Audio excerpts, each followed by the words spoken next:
way, it might be a bit. I'm trying to figure out what's going on. My guest today is a little doing something, I guess.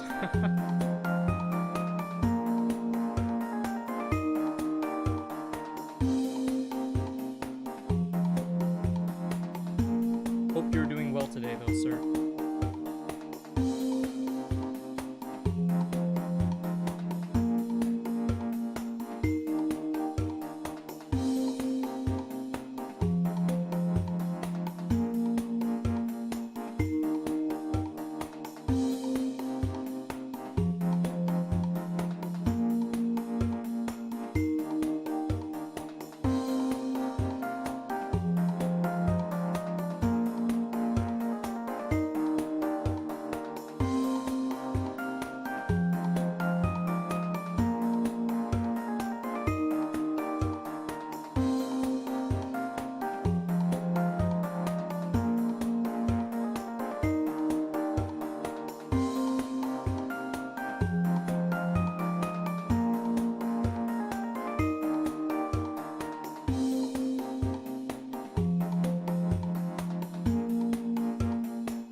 I think I might just get started by myself today. We'll see.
Hello everyone!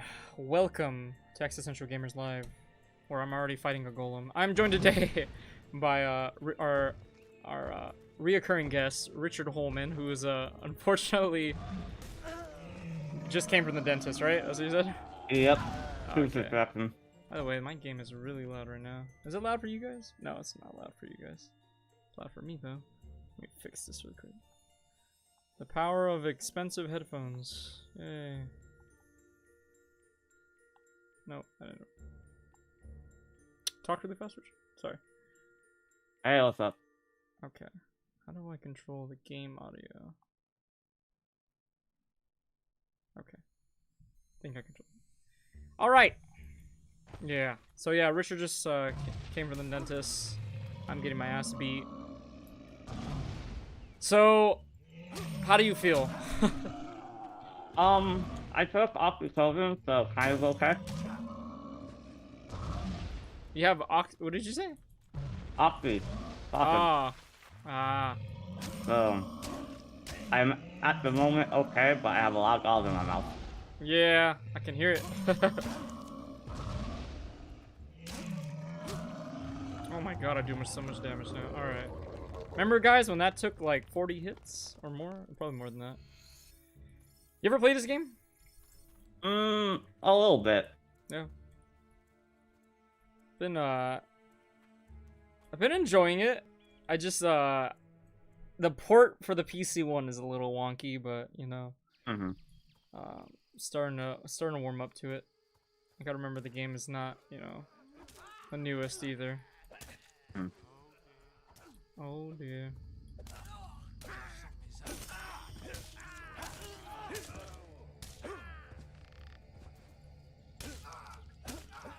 All right.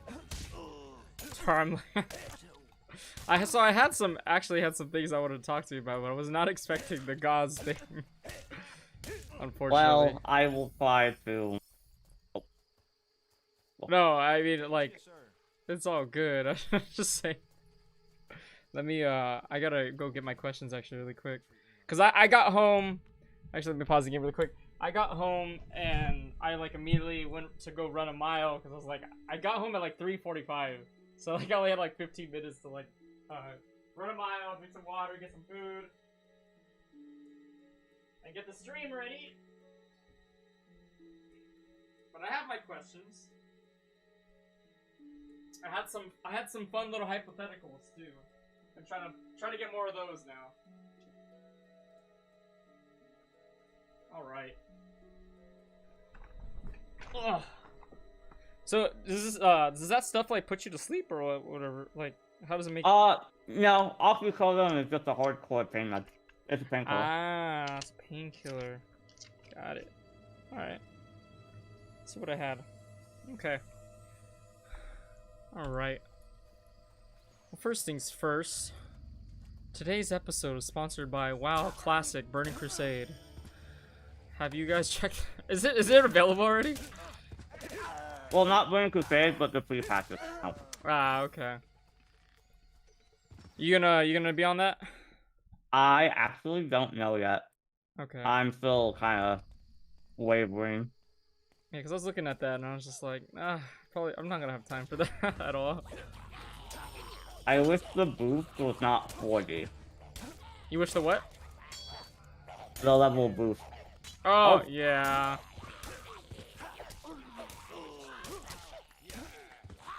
That is very true.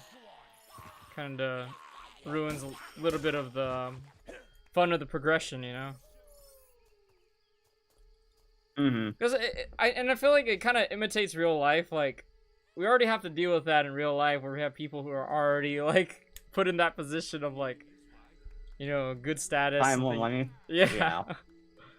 And it's like you're just kind of further pushing that in a place where you don't want that kind of thing. The way to all but the most if you request might meet their That is it.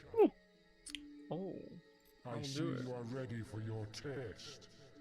Very Guardians. I don't know if you saw the last episode, but we I did not. we broke the game.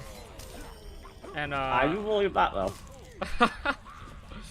we broke the game by going into the store, buying all the apples, and selling them back to the storekeeper, because he like apparently when he has no apples in his inventory, the apples are worth more. And so we just did that until he gave us, like, we can buy the more expensive stuff, and then we just repeated that with the more and more expensive stuff. And so we literally had like so much money, we just were able to buy everything. A little bit of an oversight on the person that made the game. Just thought it was hilarious. So we just got like the best armor and everything, like the best weapon we could buy at the moment. Just so I could focus more on talking to people rather than playing the game. A good idea. They're killing the travelers.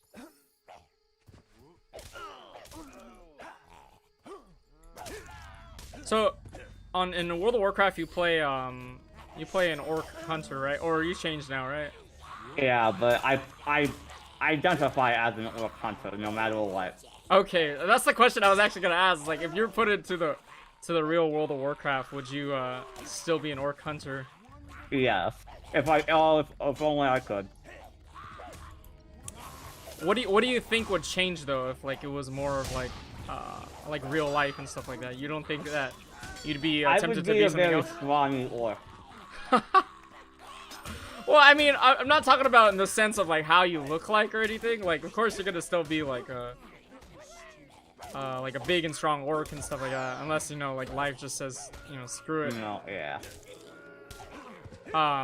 But I was saying just like in terms of like World of Warcraft wouldn't like work by the numbers or by like what armor you put on and stuff like that. It would just be like you'd be shooting arrows and sending pets after people, and you'll have mages over there shooting fireballs and blowing stuff up.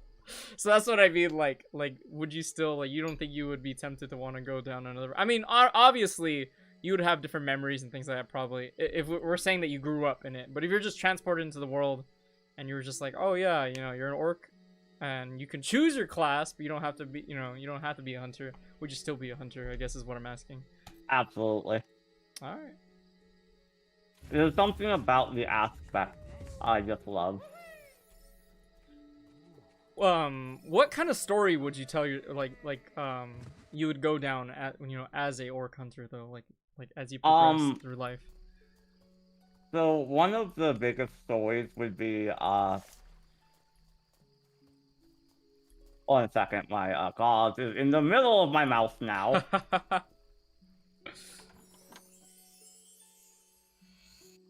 Oh, I got dark boots. Oh, I got the will dark armor. Okay, I don't really care for that. I do like the armor design in this game, to be honest. It's pretty nice. A little generic nowadays, but back then I thought it was really cool.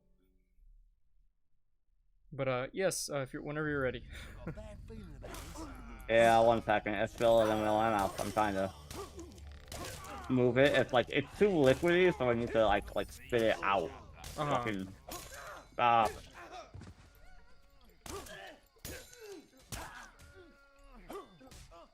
Okay.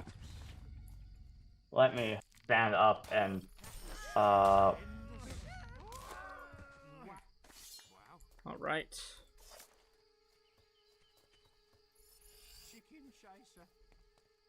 Stop calling me that. oh.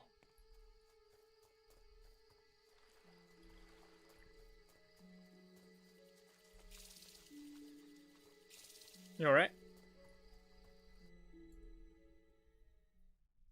You know, I had a lot of I had a lot of fun questions for Kathleen as well on Tuesday. So very quickly, I would say my character would definitely be an Ogorama orphan who was just outright abandoned.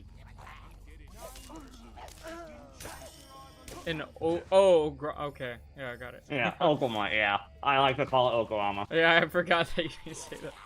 Yeah, so an Ogorama orphan, abandoned, living on his own in a mountain. I like it. You put yourself in adversity. You need that, right?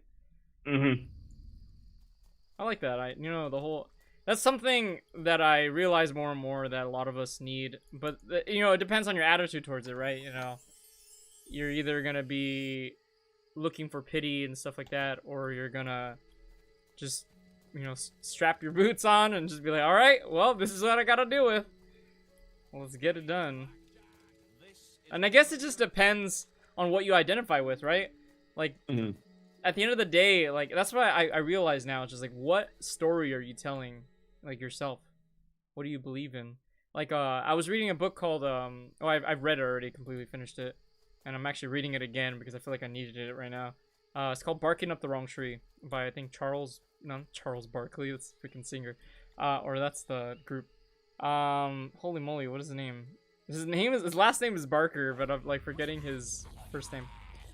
But in the book he talks about how like pretty much we need to tell ourselves like who we are. Like that's how we determine like what we're gonna go towards. Like if you put down cocaine in front of somebody who doesn't snort cocaine, like they know cocaine is addictive, but they'll be like, no thank you. Like, you know, they're not gonna, you know, jump on it, you know, immediately or anything. You know, But say if they told themselves, well, I'm somebody who would like to try cocaine, then they'd probably touch it, you know, they'd probably do it. And then it'll become into, you know, it'll turn into something like, oh, I'm somebody who likes to use cocaine. You know, like, you're telling yourself these things. And of course, there's the chemical change in your brain too, of course, that messes with the dopamine and stuff like that. But at the end of the day, it's pretty much what your brain's telling yourself, like, this is who I am. This is what I like to do, you know. And I think that has to do with almost every being of our, you know, of us, you know, despite like things like I said with the cocaine, like before you take the cocaine, it's about what you're telling yourself. After you take the cocaine, I mean, there's a little bit of the biochemical makeup of what it's like doing to your brain and stuff like that. But you know, at the end of the day, it's still what you're telling yourself. I mean, some people still manage to get themselves out of an addiction. How do they do that? Because eventually they start believing that's who they are. I'm a person who doesn't want to do this anymore. Like, or who doesn't do this anymore. Let me correct that. Who doesn't do that anymore. And eventually they start, you know, that's what they become. And I think that's very important. So I just like that whole, you know, adversity thing, because I think it's very true as well. It's like, if you put yourself in the situation and then you believe that you're going to become something great regardless of the circumstances, then you're going to do something great. I mean, whether you die trying, you know, you're still going to, you know, be on the progress of doing something great. But anyways, I know sometimes that kind of stuff can sound a little cheesy, but I really think it is true. Like, crazy stuff. So I bought out this town. This is the town that made me rich, and I broke the game. It was amazing. I want to see if I can get my money from it. There's always like half-naked guys running out down the street, and I don't know where they're coming from.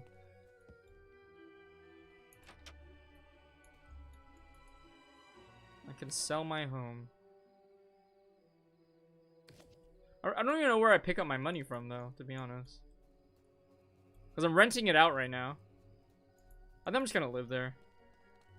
I was going to just, like, bank off of it the entire time. By the way, is Kim still coming? Yeah. Alright, cool. I need a place to stay. What can I put here?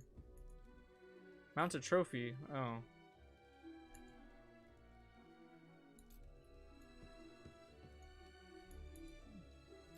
Alright. I wanted to show you a little bit of how you make all that money and stuff. I just think it's hilarious. And we can go back to doing quests and stuff again. But I don't know if you have any things you wanted to talk about, or you just kind of just here to chill. Look at what are they? I need to follow these guys. They're worrying me. I've just seen these two half-naked guys running around everywhere.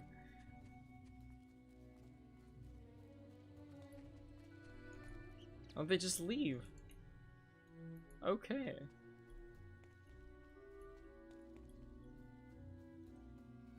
Alright. Anyways. Let me try to, lean back here. What was that?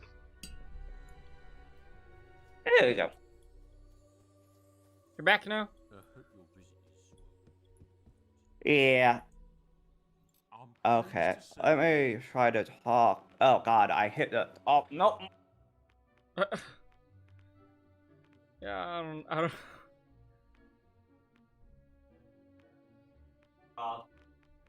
You okay? Yeah.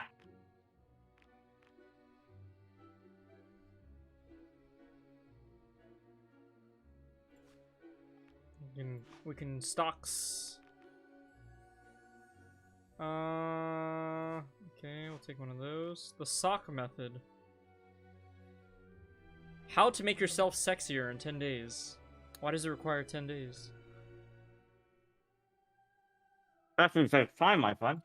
Sounds like a good buy right there. Making friends. Sounds like a good buy right there. I'll just buy all the books. I love to read. You're not a bad person. Nice. That's a book. There's that one guy that wanted chocolates or whatever. You know, I'm just gonna buy his entire store. Why not? I'm freaking rich. But look, like I can buy these 40 perfumes, right? And sell them back to him. And I make a profit of 58 each. There we go. I made more money. Like, I don't know why that's in there, but it's a thing. It's a thing. Just like this one. If I buy 14 emeralds, I sell them.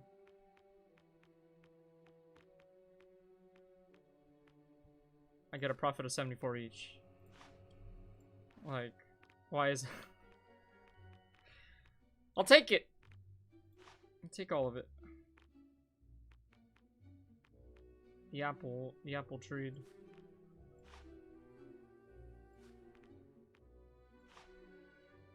I'm just gonna take all his gems, might as well. Can make my weapon strong. I actually don't know how to, varies from town to town, so we'll take those. Take those too. Can trade that. We have so much money, like, it's ridiculous. Hi, Tim. Hey! Hi. Hi. How you doing? I did not prepare her for this Oops, at all. I done goofed. I screenshotted and then made myself not full screen. How did I do that? That was cool. What button is the one that does that? Is it I do not know. F11. F11 is the windowed screen and full screen. But yeah, hi Kim, how's it going? Thanks for joining us. Good. You playing World of Warcraft right now? I was tanking, so I was a little stressed. Well, maybe you can answer. Oh, go ahead. Sorry. Yeah, that's why I wasn't able to hop in. Oh, sooner. okay. Nah, that's no problem. Like I make it work no matter what, you know. Right. Get it done. Yeah, doing okay. Guess life is what life is. Yeah, I mean, you make what you can out of it, you know. Exactly. That's all you can do. Right. It's the whole concept of like if life gives you lemons, you make either lemon meringue or lemonade. You make all types of dishes, whatever you want. Tim is a master cook.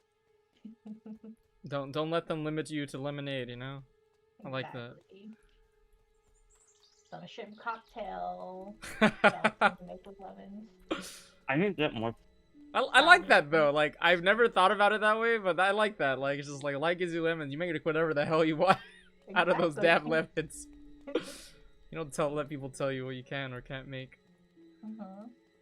It's like how you said you do life with what you have. So that's what you have. That's what you make. Well, that's very true. It's something I was telling Richard earlier today, and I mean earlier in the stream, and it's something I realized this month too. And I've heard it throughout this year, but like it finally kind of hit me. Oh wait, what's going on here? Sorry. The bandits are demanding protection money from the traders union. I'll just kill everybody. It's okay. But it's we're talking about how like it depends on what you identify with, right? What's your story? Who are you? You know, what do you tell yourself you are? You can be completely delusional, but you tell yourself that thing, you're probably gonna act in some way towards that thing, whether it's impossible or not. I mean, you see some crazy people out there that still accomplish things, and everyone's just like, wow, they're crazy, they're stupid. I mean, look at Trump. And because they believe in it so much, they're able to just get it done. And it's about harnessing that ability, you know. And sometimes it can become maladaptive, you know, in the sense of like you can say Trump and all those other like politics and stuff like that, where they become delusional. They come to a point where they're harming other people. They're, you know, making it harder for other people because they believe in something of themselves over those things. But you can harness it into a positive aspect as well, more well-adaptive point of view, where, you know, like, hey, I want to be a person that saves lives. I want to be, you know, a doctor, a nurse, you know, I want to be a master chef, you know, that cooks delicious food for people. You know, and it's not about whether can I do it or not. No, it's about I want to do it. You know, it's just a matter of time and practice and skill. Right. You know, practice. You know, what is it? What is it? Putting in the hours. So there's two aspects of it that you could say. One is like the first example with Trump. You gotta have some kind of charisma in order to have a following. Yeah. And then like with two, you know, perseverance and grit Yes. is, you know, a lot of things. Yeah, some people might need talent in order to do something. Let's say a natural born athlete or somebody who could sing. But I don't like that word though. What? The whole talent thing, like Natural talent. Like it's just I feel like But you do have natural talent. Things that you just click with. yeah, I think but that becomes a little bit easier. But again, what I wanted to say is, as long as you have grit in certain aspects, like you can accomplish what you want to achieve. yeah. That's like there is some parts of it that could come naturally, but with grit and perseverance, I think as long as you're willing to work on it and put the time, effort, and energy into it, then you know, then you'll be able to accomplish what you want to aim for. The reason I don't really like the natural talent thing because you don't know what exactly you might have gone through to get to that. You just didn't pay attention to it until it was you're aware of it or other people are aware of it, and Right. and that's why I say like I don't like using that because I feel like when some people hear it, there's like, oh well, you know, I guess you know it was just like a shortcut. You know, they just got they just automatically knew how to do it or something, or they just were. You know, they understand it slightly better by their nature of thinking, but you still have to learn. You still have to experience it. Natural talent does not mitigate the fact you still need to experience it and understand it. Like, you can be naturally understanding of other people, but not all other people. There's going to be a time where it's like it's going to get challenged at some point. So more of in a sense of like Michael Phelps, where his body was just the way it was like it was oddly like proportioned, but it worked for swimming and made him like one of the best swimmers ever. Right. Okay, So, I get it in that sense. Like with the singer, let's take for example a singer. Like my mom is a classically trained singer. She's a soprano singer. But the thing is, she had to still train herself on how to sing. Yeah. Like she still had to learn. She had the voice for it, but she still had to harness it. Whether she had to actually go to school and have teachers to teach her how to sing, and she had to practice. It's just harnessing little things that you might have a little bit of advantage over others, but at the same time you still have to work on it.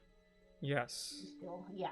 So Well, I guess that's all it is. But yeah, maybe the terminology of like that's why like naturally born, like you just kind of had it in your genetic makeup or whatever.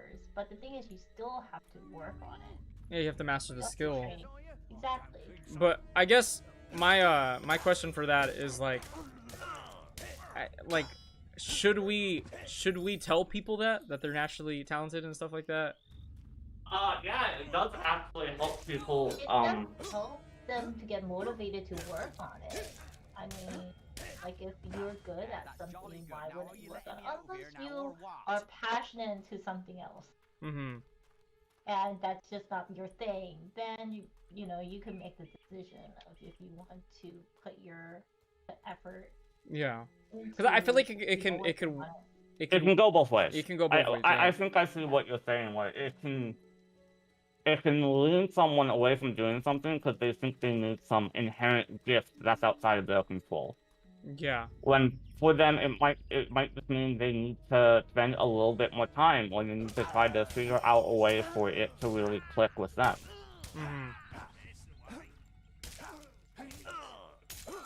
That's all. Because I feel like when you do tell somebody, oh, they're naturally talented and everything, it's kind of like telling somebody they're smart, right? Mm. They're not gonna really think about what got them there, you know. I actually died.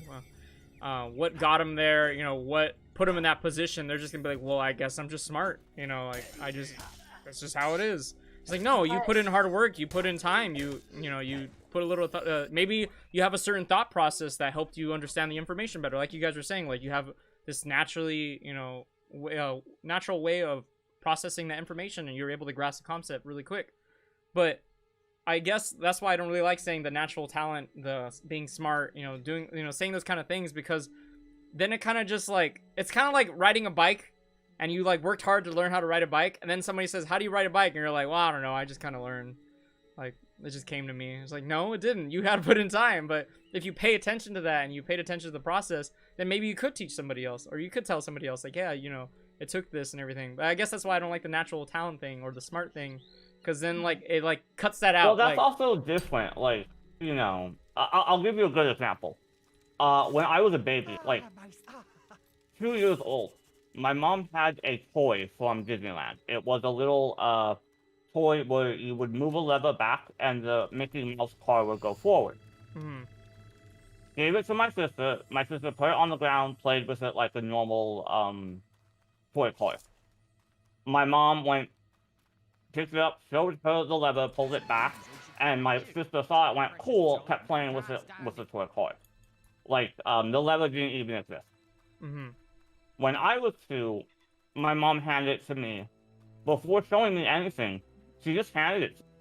And I looked at it, I inspected it, and I was 2 years old. And I found the lever, I pull it back slightly, I saw the wheels move forward, I put it on the ground, I pulled it back, and it moved forward. Now, that does not mean anything more than I am naturally inclined to look at things in a very observant state of mind and actually inspect something before I really fuck with it. Whereas my sister didn't care. She was more focused on, I just want to play with the toy in my way. So, in this case, my sister leaned more towards a her way type of operation, whereas me, I was more inclined to actually inspect and look at whatever I'm holding. hmm So I'm more naturally inclined to analyze something that I'm looking at. Whereas my sister is going to try to make something work for her, I'm going to try to find a way to make it work within its own bounds of operation. Yeah. No. So I think that's another inclination, is the assumption that you know, like A for some reason equals B. Yeah. No. No. And I think that's perhaps what you're. Yeah. Yeah. I mean, at the end of the day, it's just a lot of like, what is it? Heuristics, right? At the end of the day, it's a lot of heuristics that people end up doing that lead to all this misunderstanding of a lot of this information.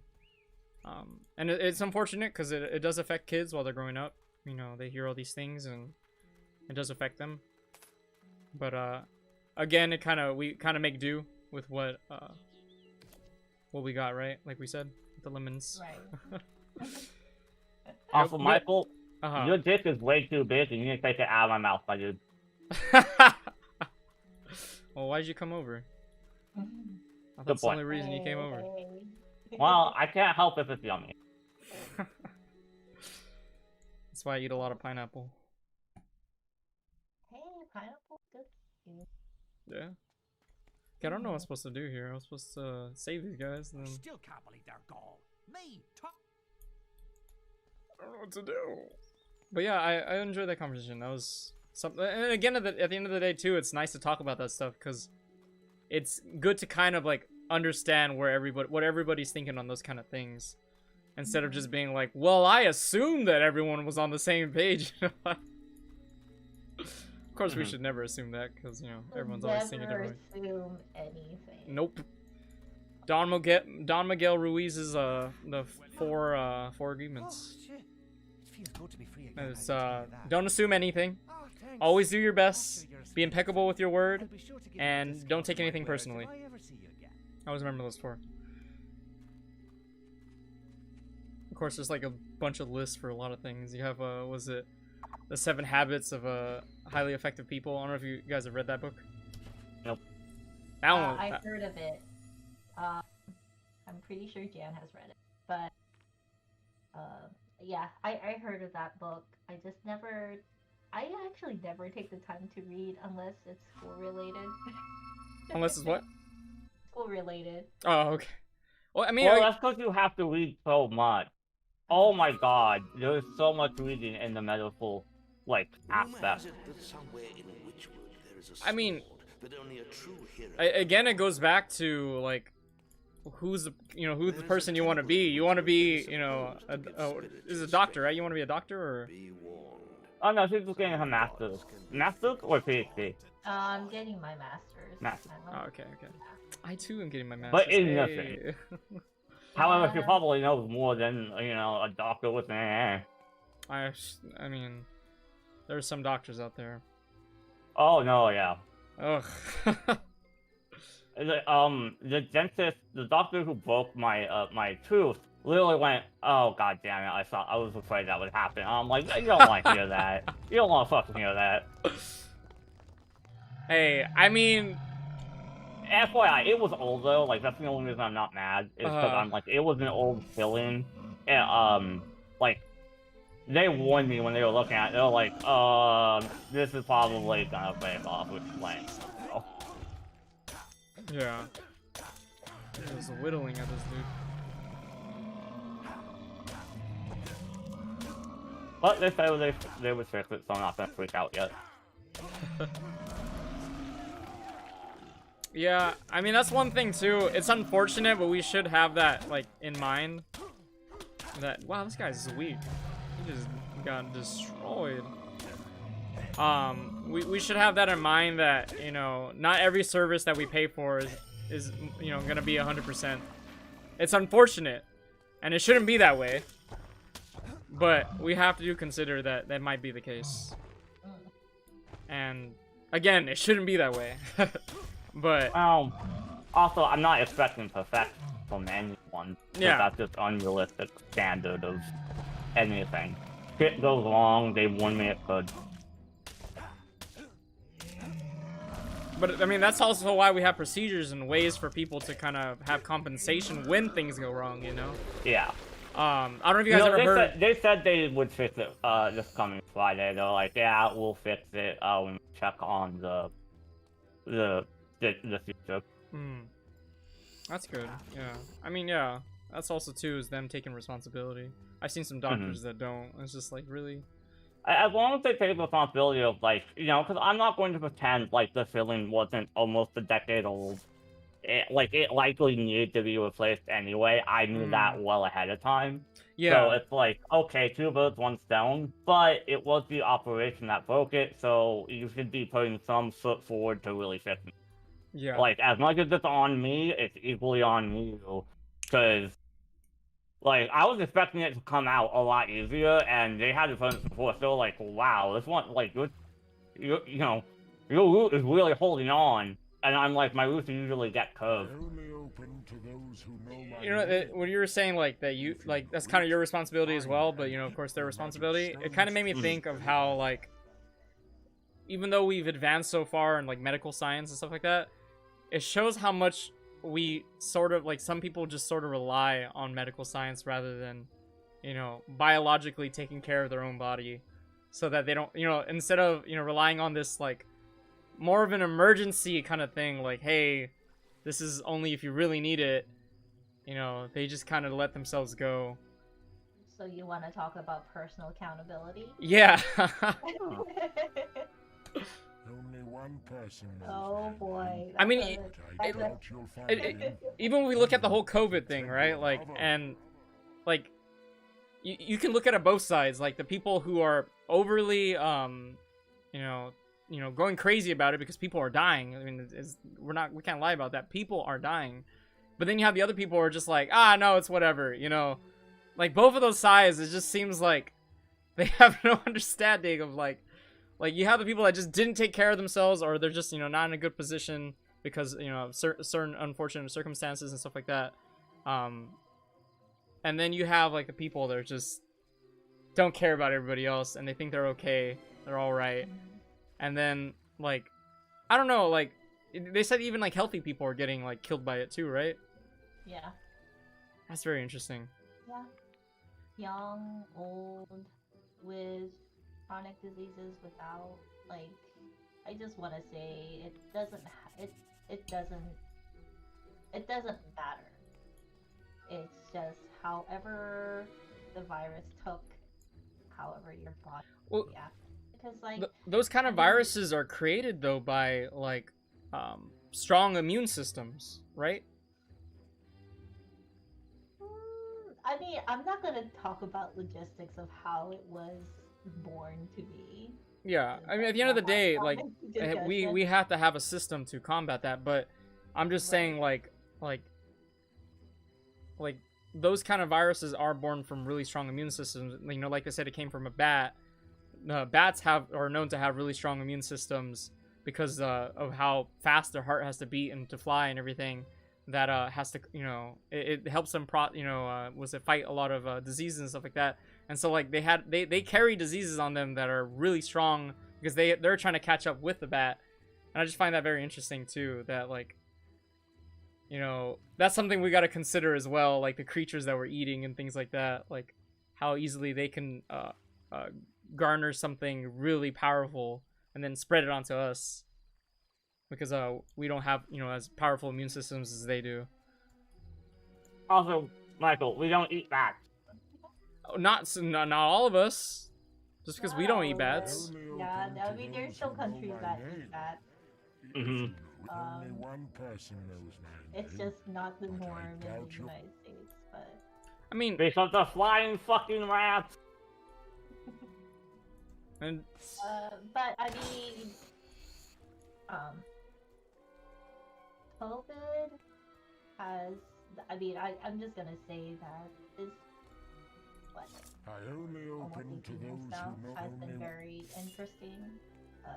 Like our facility that I worked at was the most impacted with COVID in the county of San Diego, just because that we were so close to Mexico. mm-hmm. Like we were always at max capacity. We had travelers come in, pre-procedural, post-procedural areas, units that were good to take COVID patients. So, like, our staff was burnt out. I know I was burnt out, and I'm not even on the, like, I'm on the floor kind of, but like Mm-hmm. as a supervisor, not like taking care of patients, but like I'm willing to get my hands deep. I worked on the oncology unit, so we were the last unit to be really infected, but we were still those units to take care of those patients. I did go to those COVID units to supervise on those units, and it is crazy. There's Welcome to the people temple of coding light. left and right. This is where my people come you to know, worship me. iPad machines, ventilators were like was scarce.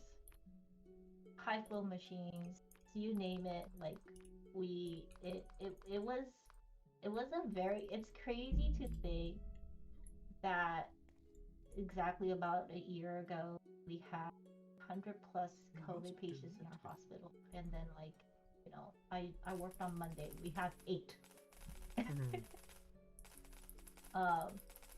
So and we had staff members affected with COVID. We had staff members of their loved ones affected with COVID who passed away with COVID. Like I had That's one sad. nurse who literally, like she literally cries.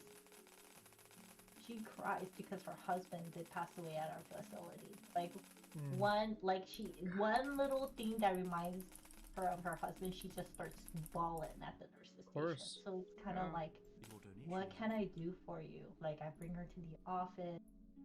We offer her peer support. We have her go to therapy. But it's kind of like,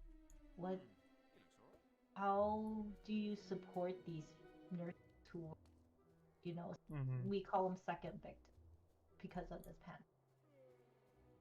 So Do you think when sorry, I was just gonna say, do Yeah. you think when it comes to the I mean, I'm sure we've mentioned this many times, you hear it on the news all the time too and everything, and amongst a lot of communities, but you think there should be this like restructure when it comes to that kind of stuff?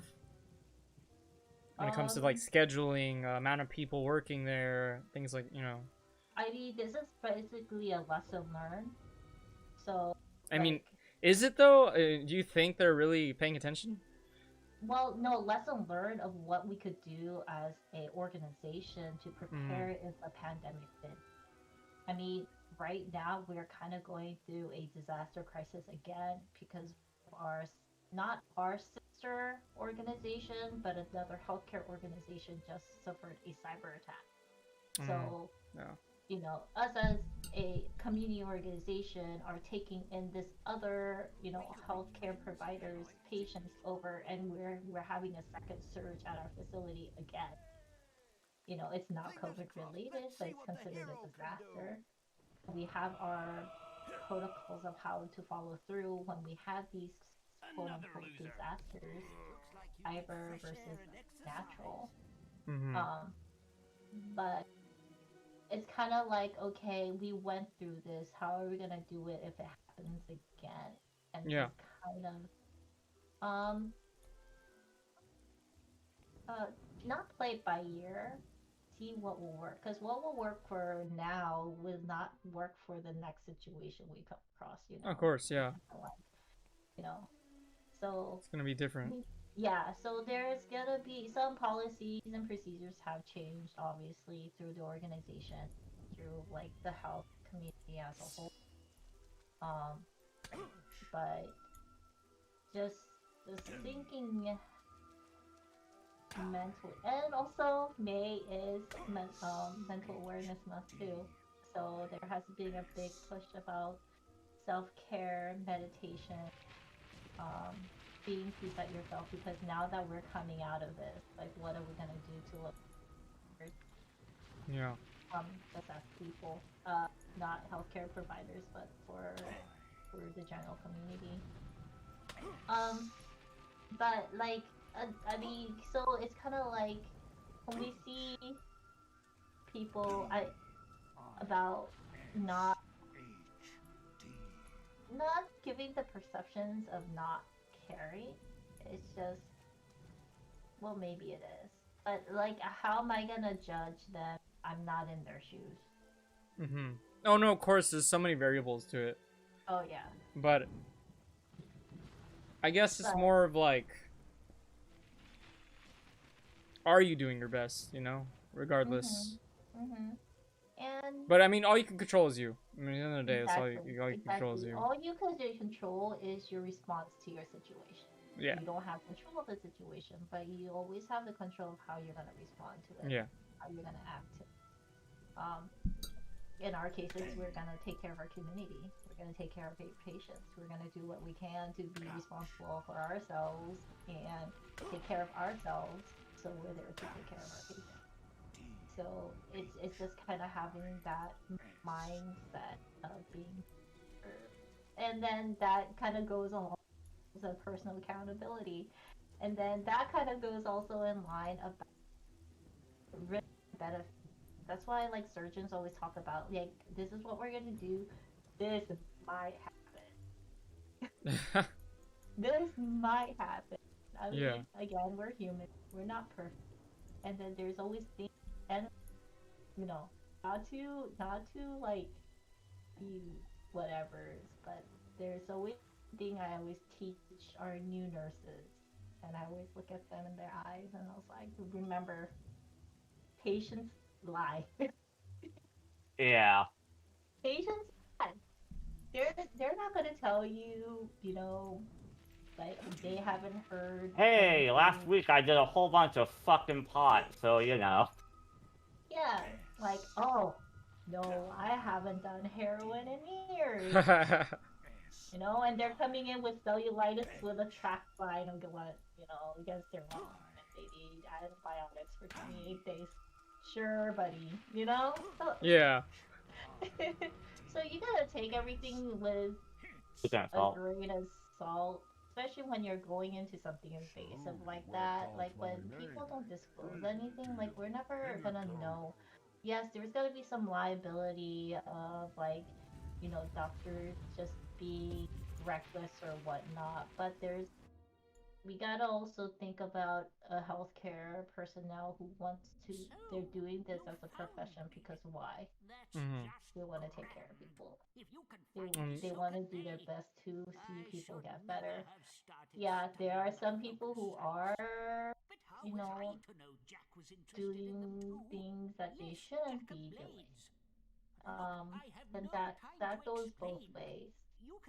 But there's always gonna be like a big slew. This might happen. This might happen. This might happen. This might happen. But how much is that information are you taking in when you're all you're thinking about is pain and surgery? Yeah. You Yeah. know, What? so there's always anxiety portion of it that kind of causes a mental, but and there's always so much information that you could cram into like in 10 minutes. So it's like, okay, we're gonna just tell you the most major important things, and then hopefully time we'll talk about little other things. And Mm.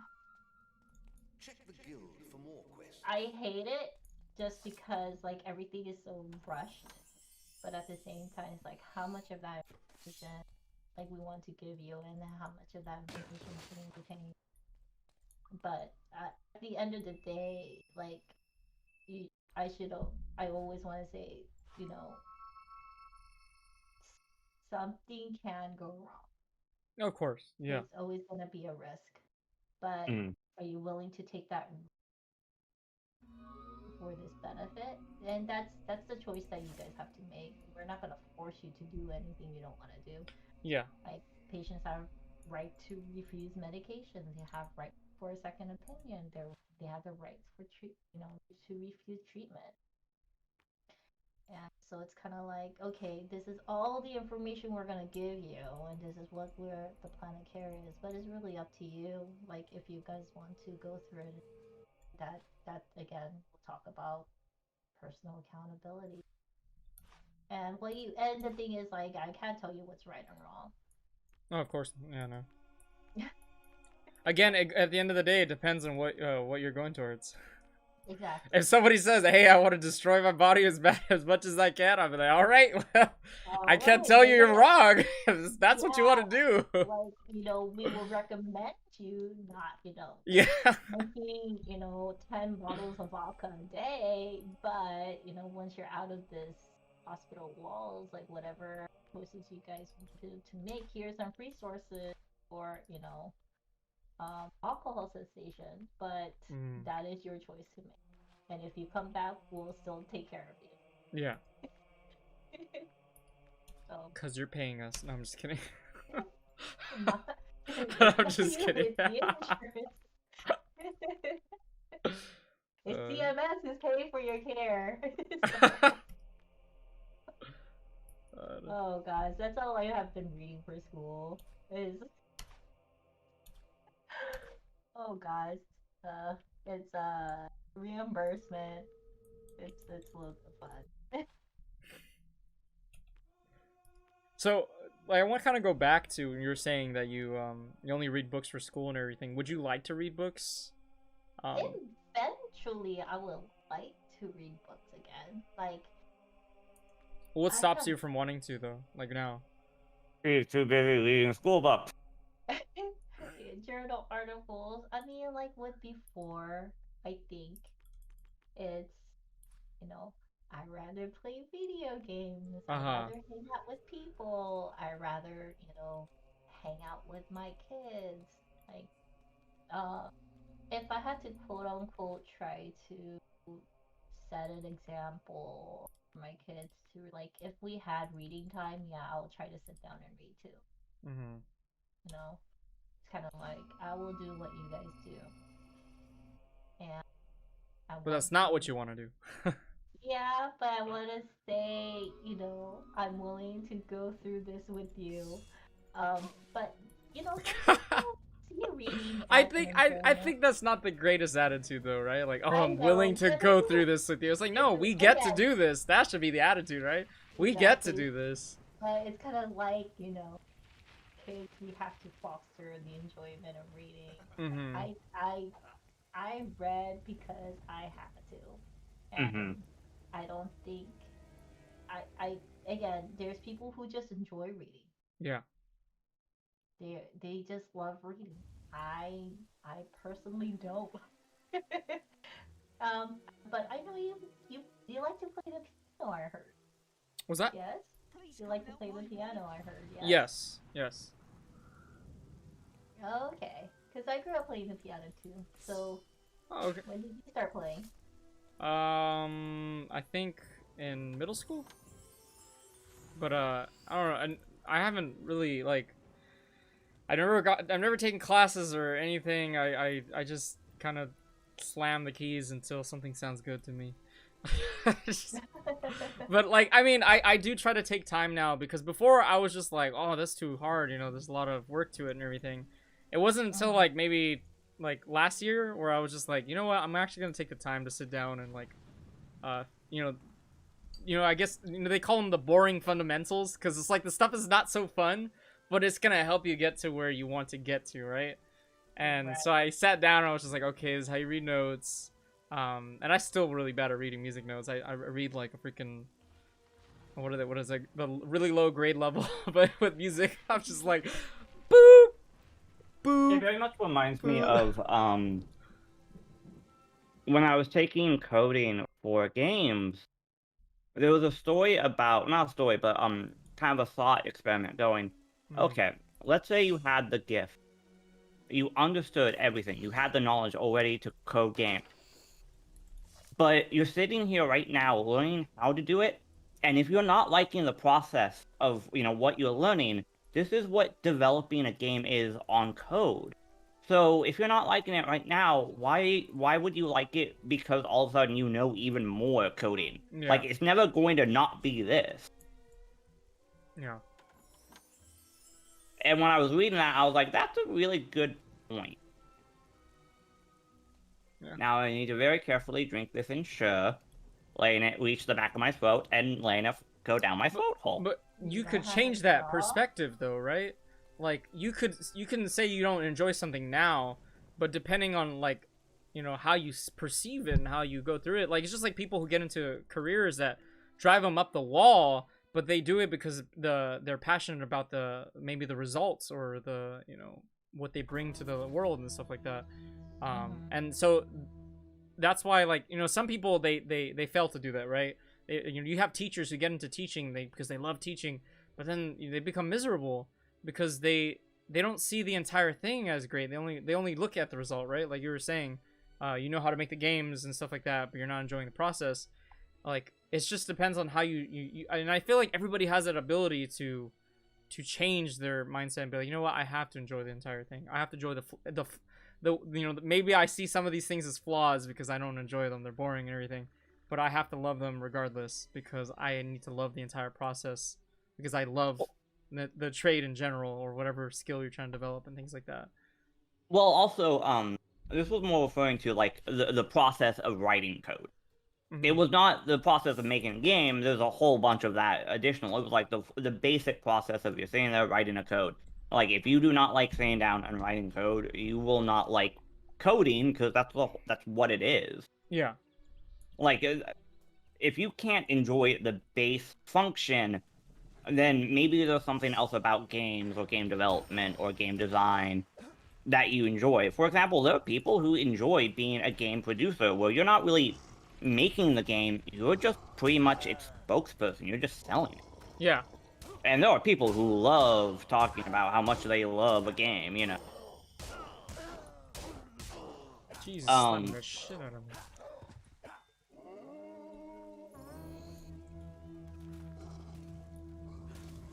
I'm kind of letting it fit without the gauze because I'm almost out of gauze, so I'm gonna have to go get more gauze at like 6. I believe you have straws in your kitchen.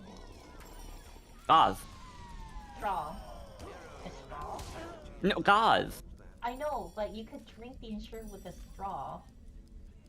Oh, no. They said don't drink with a straw because the suction can mess up the clot. D1 says, I have a fear of water, yet enjoy water. How do you suppose that works? What, or do you have a fear of swimming in water? I mean, there's a difference between drinking the water than being in the water. Because Because I have a fear of the ocean as well. I almost drowned one time. It's like, are you encompassing the water or the water encompassing you? Yeah. You gotta ask those questions. Like, what exactly am I afraid of? You can't be vague with your own fear. I'm 'cause not then- afraid of water. I just don't like the sensation of being wet. So I try to reduce it as much as possible Yeah, and that's- speed the process up. That is a good thing too, you know. You know, some people they think they're afraid of something, but it's more of just they just don't enjoy it. And I feel like there's a huge difference. You know, there's a huge difference between that. Hey, thanks for subscribing, Junior. I always appreciate you, man. Stop throwing money at me. Stop it. I guess it's safe to let you in now. But hurry up. There could be more of You like seeing the deep water? See, you mean I don't. I have, what do they call it? Thalassophobia? Or it's like the fear of like the deep, like the unknown in there. Like that kind of creeps me out. There's like a bitter, like sweet thing to that. Like I hate it, but I'm also like, I'm a big fan of like fear and stuff like horror and stuff like that. So it also intrigues me. That's a loud werewolf.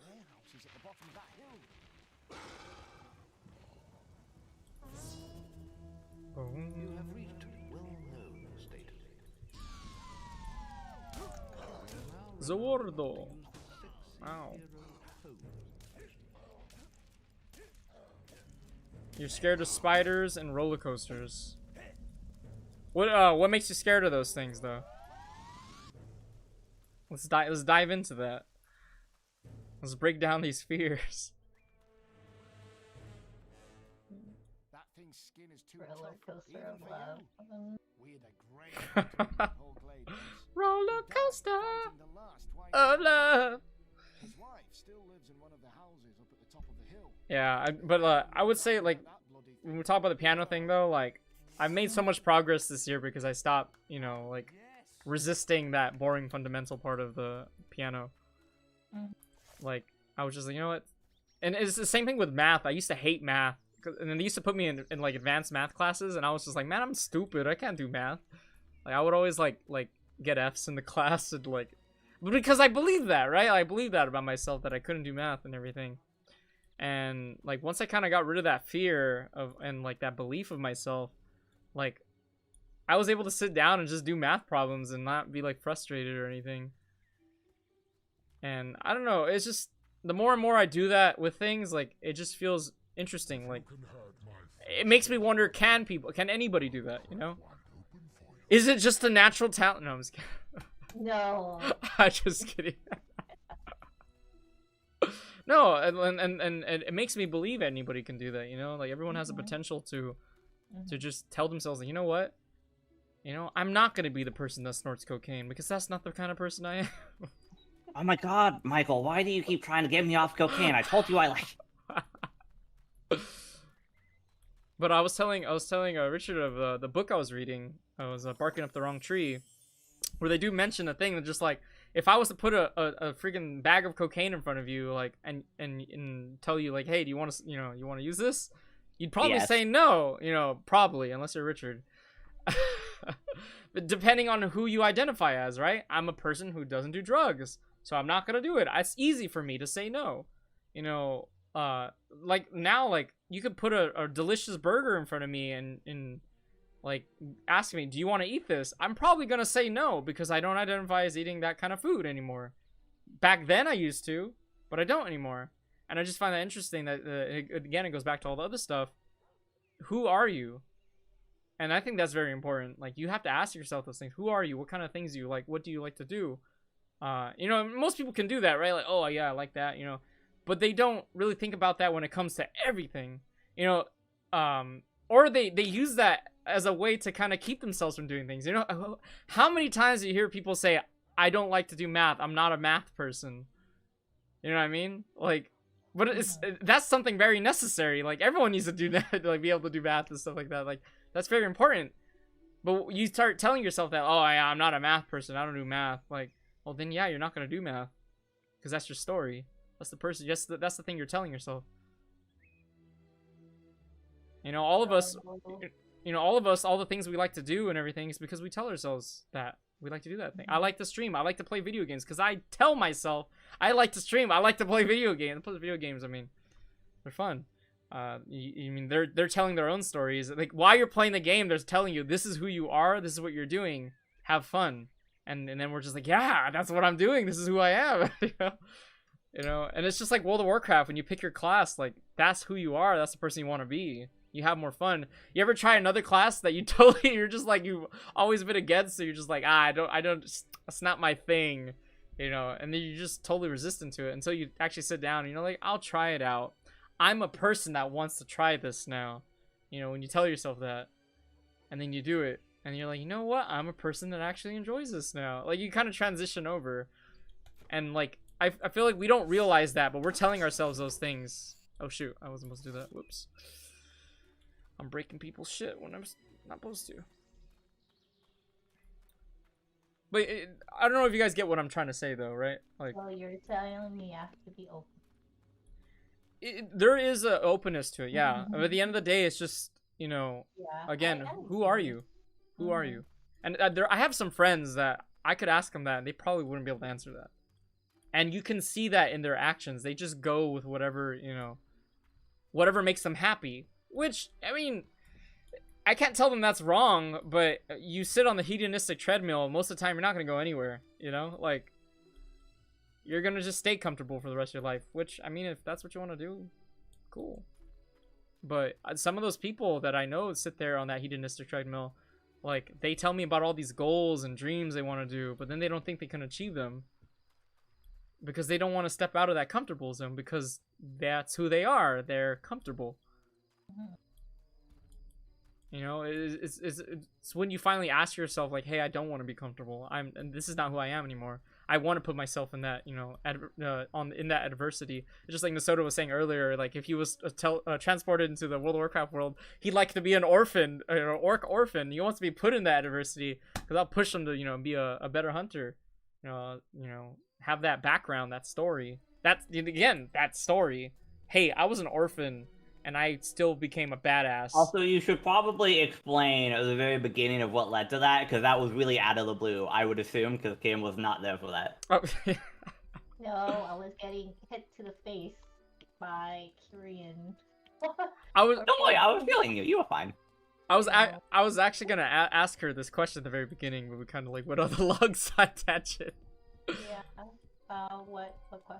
It was just gonna be like, if you were put into the World of Warcraft world, what race would you be, and what profession and class would you go for? Oh my.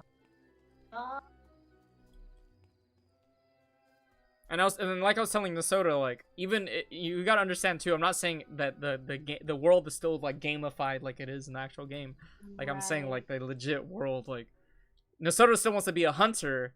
Like, you are gonna have to deal with other people who have, like, magic and all this crazy stuff. And I know hunters have some sort of magic in a sense. You know, they have these, like, skills and really cool, like... Well, that's the big thing about WoW, is every class has magic. Even when people, like, warriors don't have magic, it's like they heal themselves with their rage. Yes, yeah, they do. They have blood magic. Thunderstop literally ejects energy from their feet. They do actually have magic, but they don't understand, like, for example, the Arcana. They're not like druids where they have this natural balance towards the cosmos and nature. So there are very different aspects, like warlocks, mage warlocks were originally fire mages that literally wanted more destruction. Orc warlocks were shamans that found that nature couldn't give them the ability to avoid, you know, death, whereas not death, but elemental shamans, where they want, again, more destruction, but in their form. Or Death Knights, because they were the first Death Knights, once again. The shamans that want to avoid death. No, I totally get that, yeah.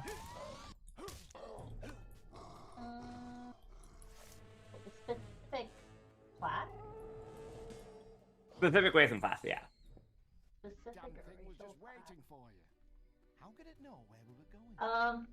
He was here I again, mean, wasn't he? Well, elf I warlock. do. I didn't No, know. I actually do what I love. He's gone too I far. mean, What the? Oh, blood elf paladin.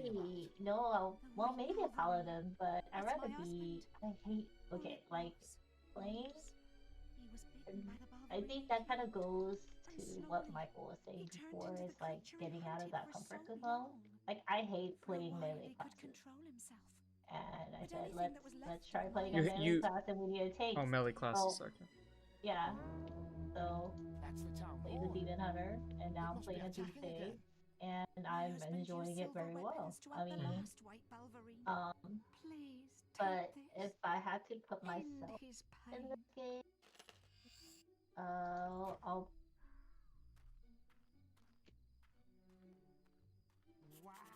I might actually play a Resto Druid. Being a druid probably would be pretty sick. not know druid, because trolls are freaking ugly.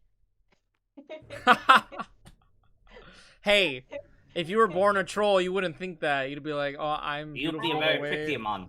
I You're lovely guess, two toes. yes, But then again, but I did say that you were transported into this world, so you would have all the like I will have the, awareness that. Yeah. Like I get to choose from my character screen. Don't worry, in 20 years we'll have World of Warcraft 2 where everyone's playing via VR. You have a full body suit where you can't even tell the difference between your real you and your WoW you. That'd be crazy. Junior says, Forsaken Death Knight for me. See, the only thing is, like, I love playing an undead character, but would I be an undead character? Hell nah. Like, dude, I died. Like, I'd probably be an orc as well. I wouldn't mind being a tauren, but I feel like the hoof thing would get to me. Like, just having hooves. I like having, like, monkey feet. I enjoy my monkey feet. Like, Well, I mean, it means you might be a good swimmer too. what was that? A good swimmer. Long big feet. Yeah. You know what? I wouldn't mind the tauren thing too, because then I could run really fast, right? Like, tauren can run fast. And you can charge the thing. I love running. I run every day. Yeah. Oh, you would be a high mountain tauren. Yeah, Oh, hell yeah. High mountain tauren would be pretty cool. Cardio. My cardio. Because that's their racial ability anyway. They literally sprint forward and knock everything down. Oh, yeah. Yeah. I'd be a high mountain tauren warrior. Because I'm all about just, like, let's go! Like, energy. So, that'd fit me. As much as I like all the magical stuff and everything, like, I'd probably just choose to just be, like, not have all that and just use my own body as the weapon itself. Nice. Unfortunately, I was born with a small body. Okay, it's average size, but you know what? The society nowadays make me feel like I'm a small person. It's not the shape of your body. It's the rumble of the fat. Well, I don't really have a lot of that either. How do I augment my weapon? I feel like they didn't teach me how to do that. Oh, augment. Never mind. Got it. Can augment it 3 times. But yeah, interesting. So druid. Ooh. I didn't see the druid coming, but makes sense. I was kind of expecting maybe priest because of like the carrying, nurturing, healing aspect, but I could also see druid. Yeah, you did say resto druid, so that makes sense. Yeah. Cause like, Him would be the first like thin and muscular boom chicken. no, I'll get to Celestia Bliss. Oh yeah. And the other reason, Junior, I wouldn't want to be a Forsaken is just like my freaking flesh would probably be hanging off and stuff, and I'd probably get tired of that really quick. I actually have the prototype for that type of VR, but it has side effects. What are the side effects, D1? You become very addicted to psychedelics. Oh, okay. Okay, I want to talk about psychedelics, actually. Okay. Alright? So, we were talking about this the other day, about, and I was talking about this with Josh. We were talking about how some things are sort of like shortcuts, in a sense, right? We have sort of heuristical shortcuts in our mind, like using certain words or believing in certain things. But in a sense, I feel like drugs, in a sense, are shortcuts as well, right? We want to feel a certain feeling without, you know, doing the work ourselves, in a sense. We just want to put ourselves in that state. And I just wanted to see your opinion on that. So that really depends on, for example, why is it being used? What's the purpose of it? And more importantly, what are the effects?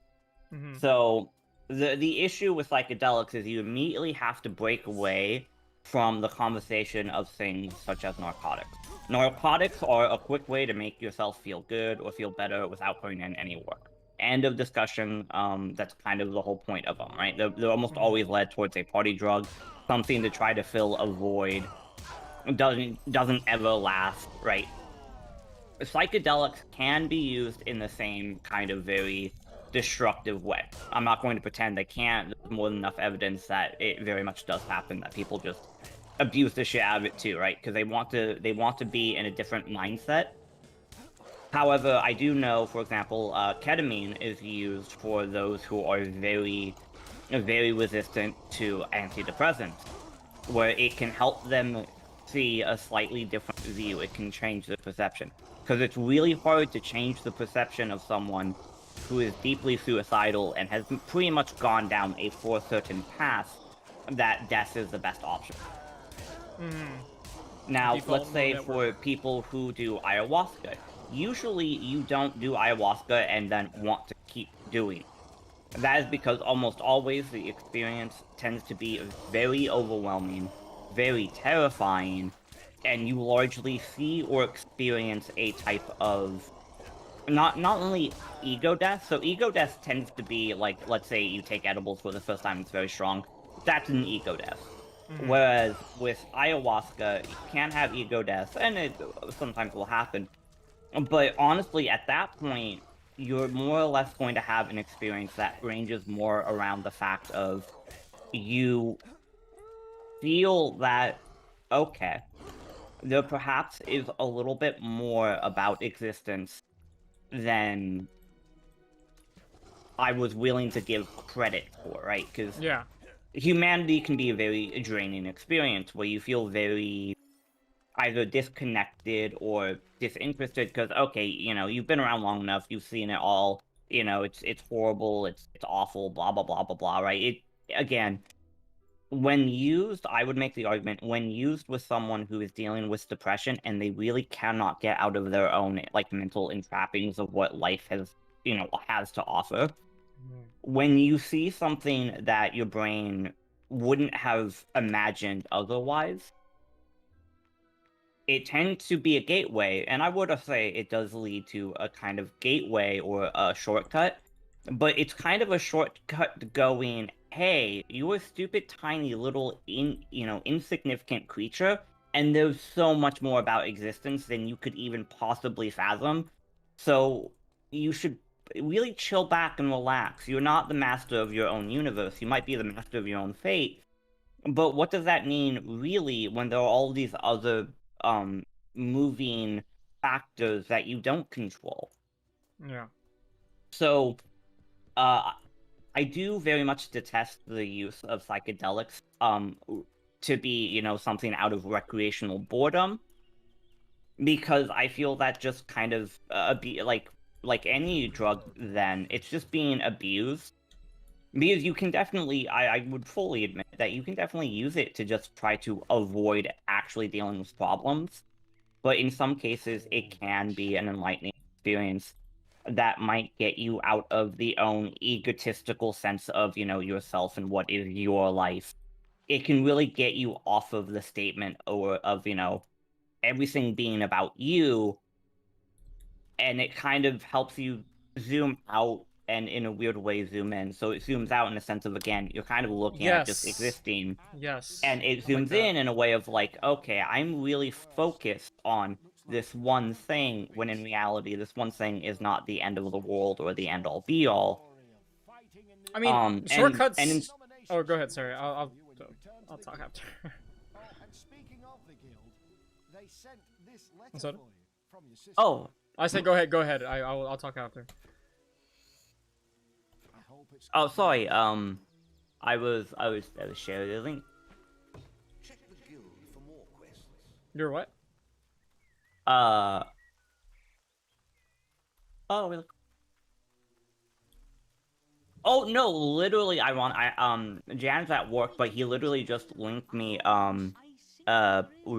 It's We are the Multidisciplinary Association for Psychedelic Studies, Hmm. a nonprofit organization studying therapeutic applications for psychedelics and marijuana.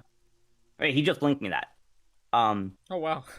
Like that's why I was like, oh, like I started looking, and I was like, oh, he's at work, so he doesn't have time to watch because he's dealing with managing a center. But yeah, no, that was just ironically nifty timing, right? Yeah, this is pretty But weird. one, they can be abused and they can be relied on too much.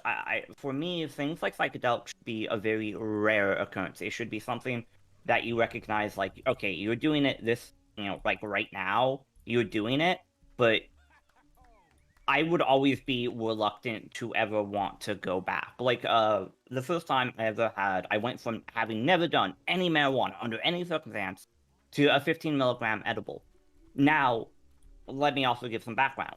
I had just gone out and met friends I hadn't seen in a while. I just met Kim for the first time in person after, playing WoW for many years with her. So I was super ecstatic. I was super happy. I was super excited. I was in probably the best possible mindset I could have been in. So when I started perceiving reality in a very different way, I started perceiving the things, and I was literally able to close my eyes, and I was having all of these, literally flashes of vision and thoughts and ideas. Not only was it beautiful, it was very inspiring, and it kind of gave me some hope at that point because also in that moment, I didn't really know what I wanted to do. I didn't really have a job yet. I didn't really know what I wanted to go down, what I wanted to do. I was kind of aimless. And it slowly helped give me a goal. Now, unfortunately, I did go too far where I kept trying to recreate it because it was so amazing. It was so good. I kept trying to recreate it, but I was trying to recreate it on the average ordinary day, which generally the average ordinary day wasn't really anything special. Mm. So that's where again, I try to never recommend anyone ever doing any type of psychedelic recreationally or just quote unquote for fun, because you're really kind of abusing it. I also do have to admit I have a heart condition. So it might not be something I can ever truly participate in because it could probably kill me if my heart just goes, "Oh, we want to go to 180, let's do it." Because unfortunately, sometimes you can have a bad effect. Again, there's no regulation, there's no control, so you don't know what might be in it. You don't Yeah. know, like there are so many other factors on top of that. But let's get rid of all of those factors because those open up a million different conversations and cans of worms. So let's say it's regulated, you're in a controlled, safe environment with doctors, it's fully understood, or it's mostly understood. There have been some found benefits, at least let's say again, let's go with ketamine. Because there are some examples that ketamine can be very useful for those who are experiencing a deep severe depression, and normal medications that are generally provided do not work or have not been working for them. It can, and it has shown that it can give people a better altered perception of, what to live for. And I think one of the most reckless things would be looking at it in a very, not even a pragmatic, but in a very like, well, why are we trying to give them things to change their perception? They don't like life, they don't want to be around, fuck it, just let them off themselves. I think that's a little No. too harsh, that's a little too like monstrous and There's a just chance might as well unrealistic. at least try to give him something. Well, yeah, and that's one of the benefits of psychedelics is, Yeah.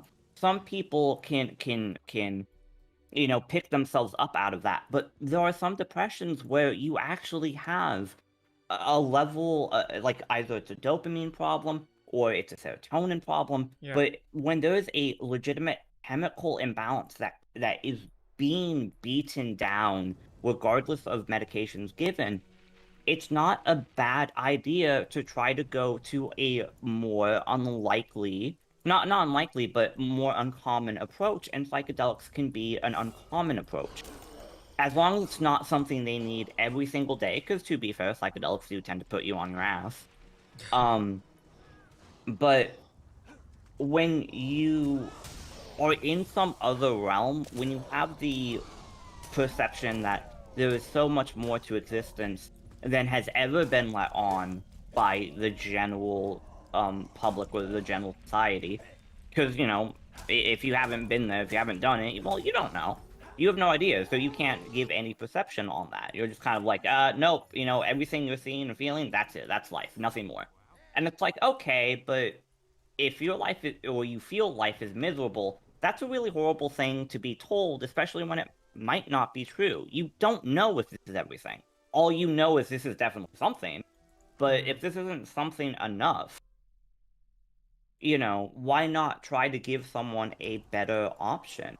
Or at least a different option? Well, and I want to make that clear. Like, I wasn't trying to say shortcuts are always bad. I mean, there's many examples of why shortcuts are good.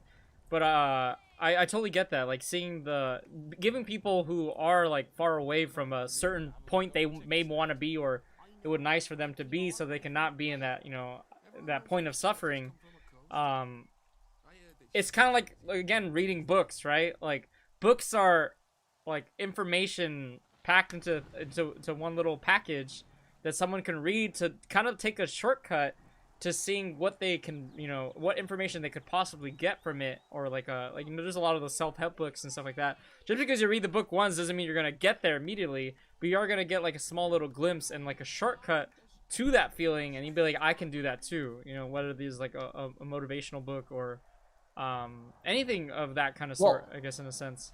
Also, let me give you a good example, something that like not a shortcut, but let me tell you a benefit for me, and it's probably one of the most upsetting dichotomies.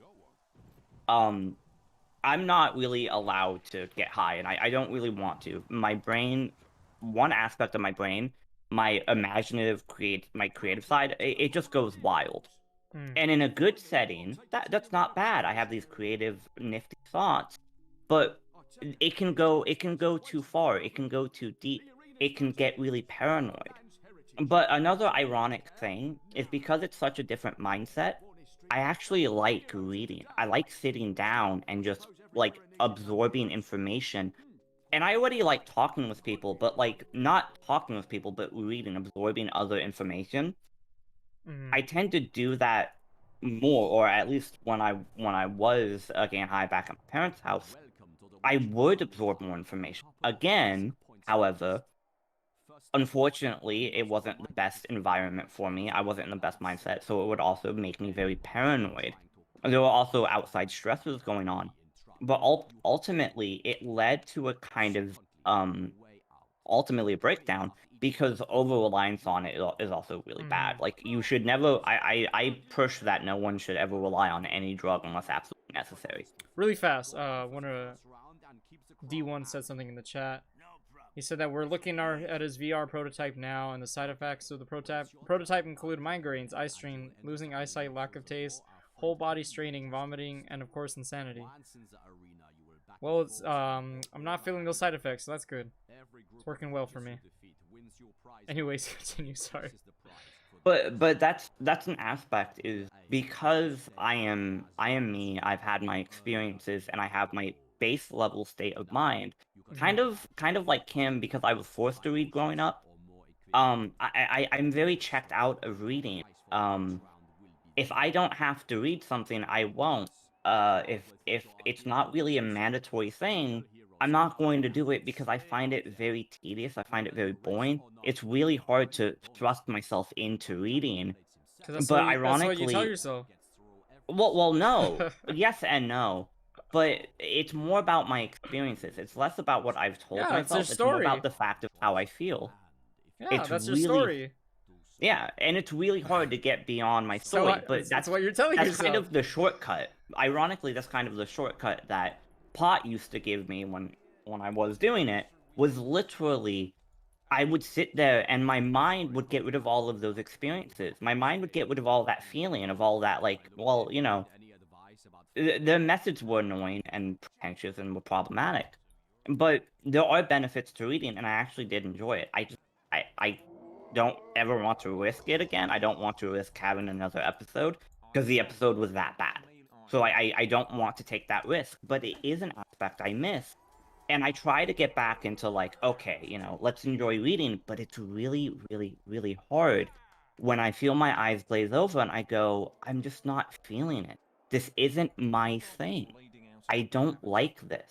And I can tell myself, no, I do like it, but no, that's bullshit. I know I don't. I can't trick myself into liking something I fucking despise. It would be like telling yourself in comparison, being like saying to yourself, you're straight, you know you're straight, but you're trying in a gay relationship and you're telling yourself, well, you know, no, I might, no, it's like, no, you know you don't like something, you don't like. And I can break it down to multiple aspects. One reason is I get a headache. Even when I wear glasses, for a while I thought maybe it was a glasses issue. I wear glasses, no, I still get a headache. One of the reasons is because I have to reread a sentence like 3 fucking times.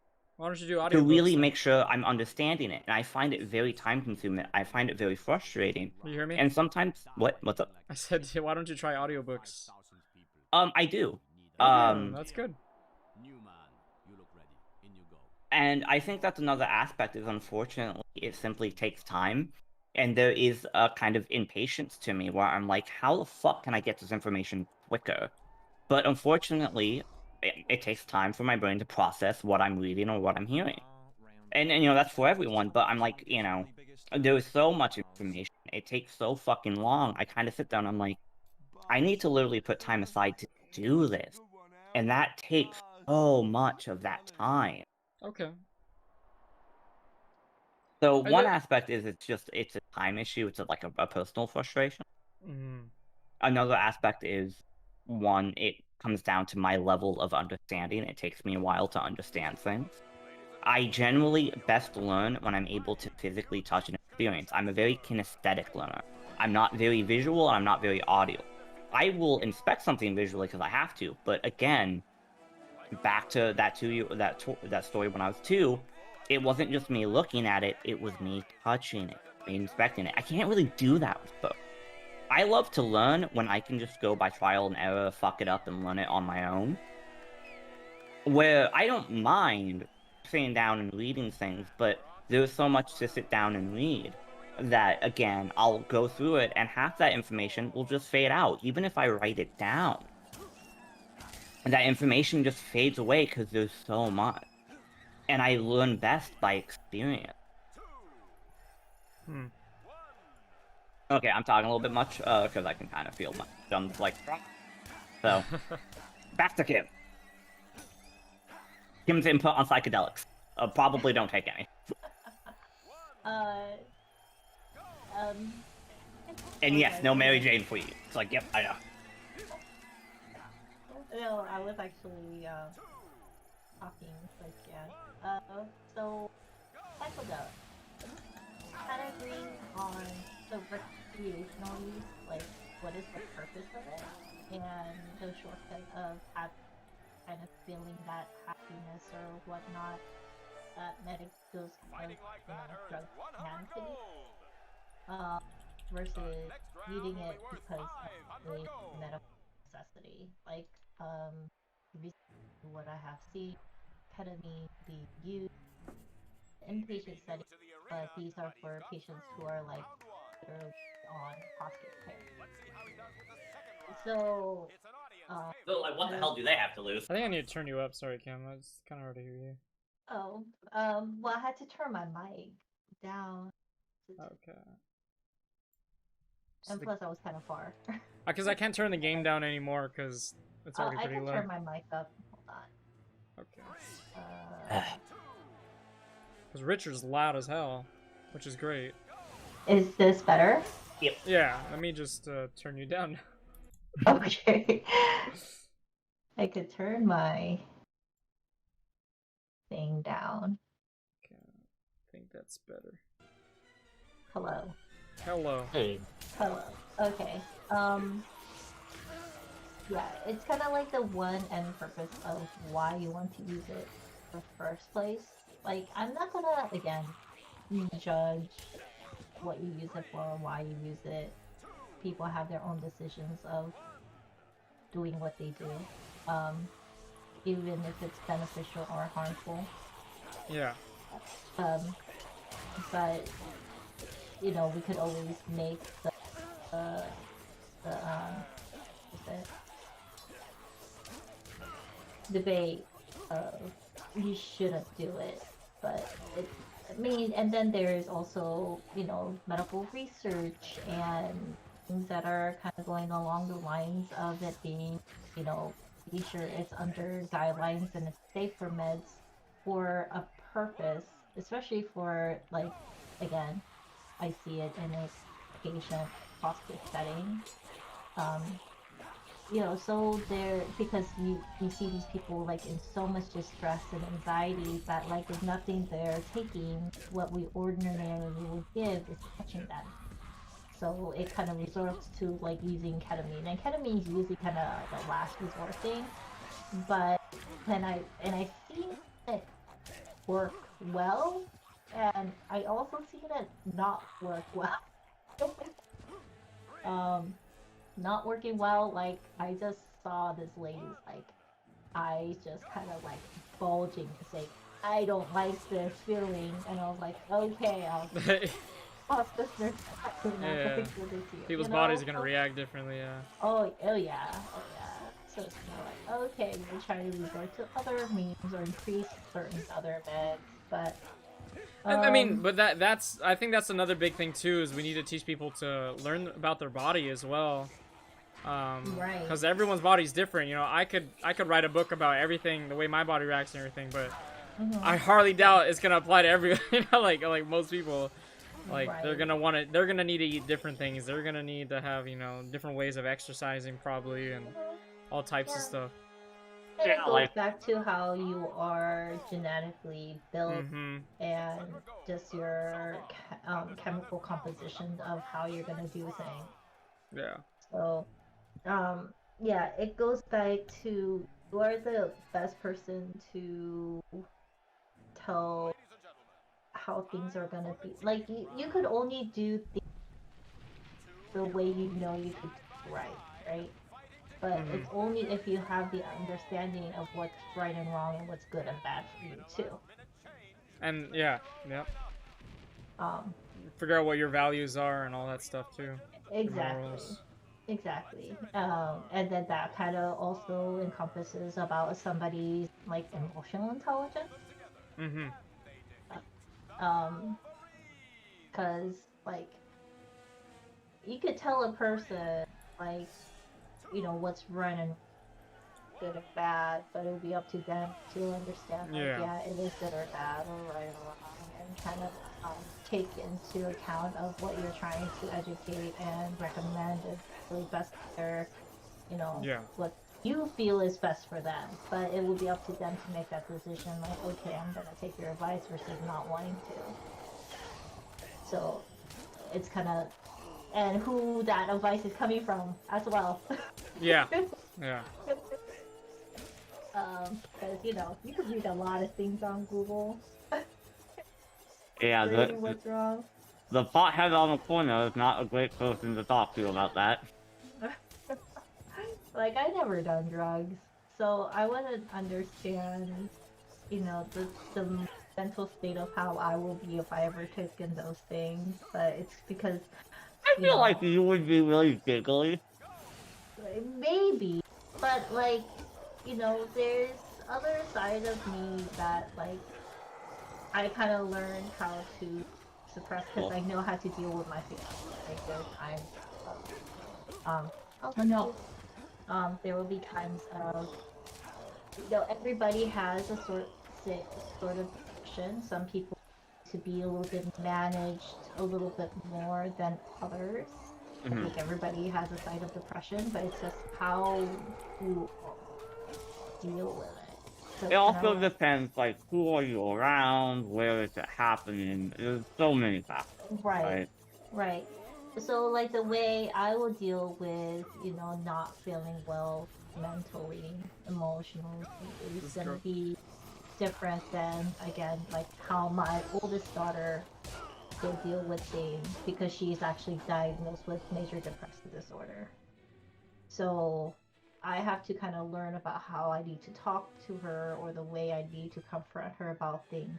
So not trigger her.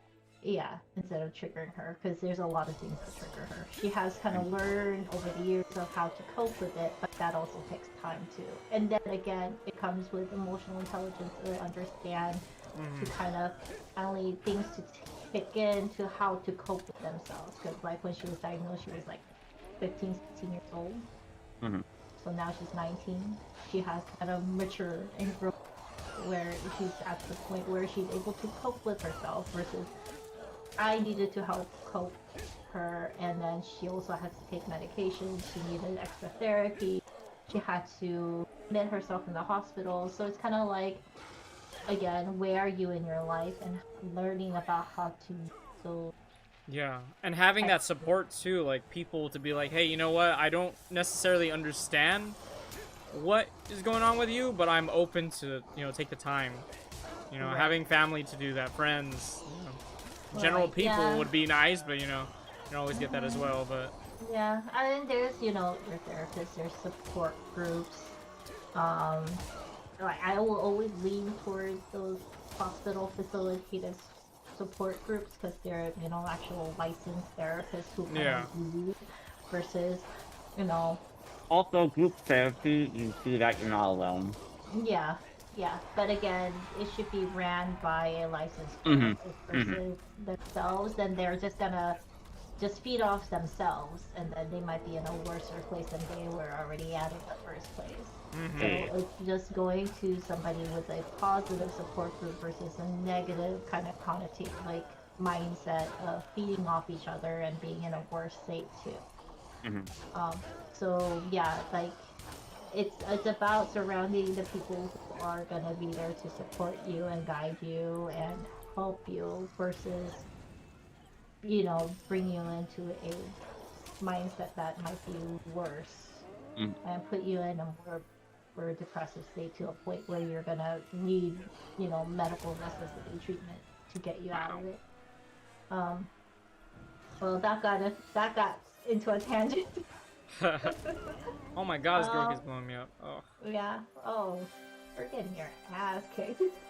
I look at the applause meter. I'm doing so shitty. Applause. Look, I'm not getting my ass kicked. She just keeps throwing bombs at me. Freaking team.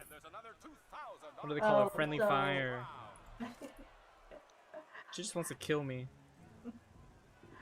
um, Don't be mad because I was born anywho, white.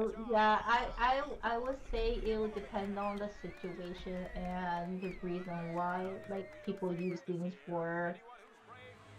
I mean, that's For almost these- everything, right? Like, it depends on Right. the situation. Does like you were saying with the COVID thing, it's just taking a little bit of the information from everything that we, come across and stuff like that, and just, synthesizing, the important parts.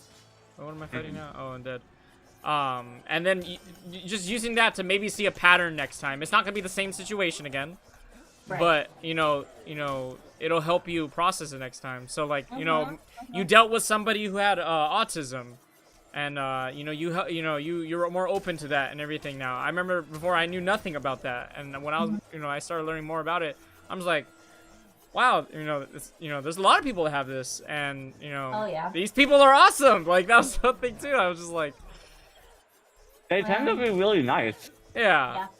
Yeah. And- My brother is autistic. My own brother is.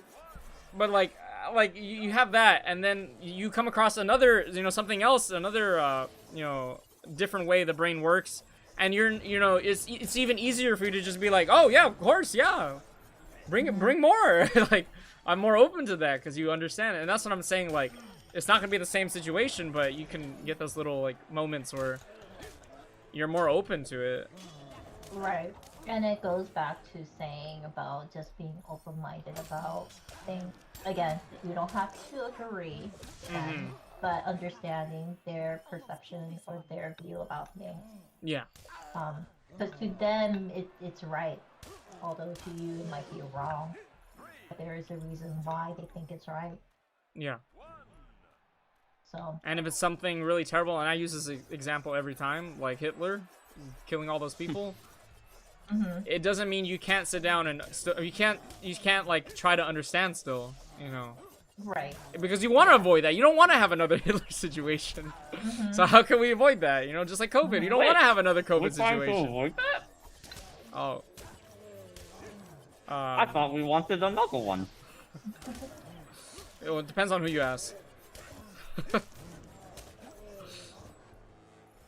But yeah, it's just, you know, people tend to run away from that, you know, the evil, you know, they always say the evil, the bad. It's like, no, we gotta understand it. If it's something we don't want in our society, we have to understand it. We don't just cut it out and just say, oh, well, you know, we swept it under the rug. We're good now. Like, no. We gotta understand it. Otherwise, it'll happen again. History repeats itself. Funny how that works, right? Yeah. I mean, I forgot who said this, but they said, like, pretty much, like, history is, like, one collective autobiography, and, you know, we have it there for a reason. It's to learn from it, you know, to be like, hey, all these people went through this stuff, you know, we've written it down so that people can look at it and be like, all right, you know, good to know. Let's try to avoid some of the bad stuff, and let's be appreciative of all the good stuff, you know, like, let's learn from all that. I mean, it's just like after the whole COVID thing happened, you know, we looked at history and we were like, oh yeah, we've dealt with this before. And like for me, I'm just like, I never heard that, you know, like I've heard of the Spanish flu, but I didn't know all the stuff that we had to deal with and everything during that time. Right.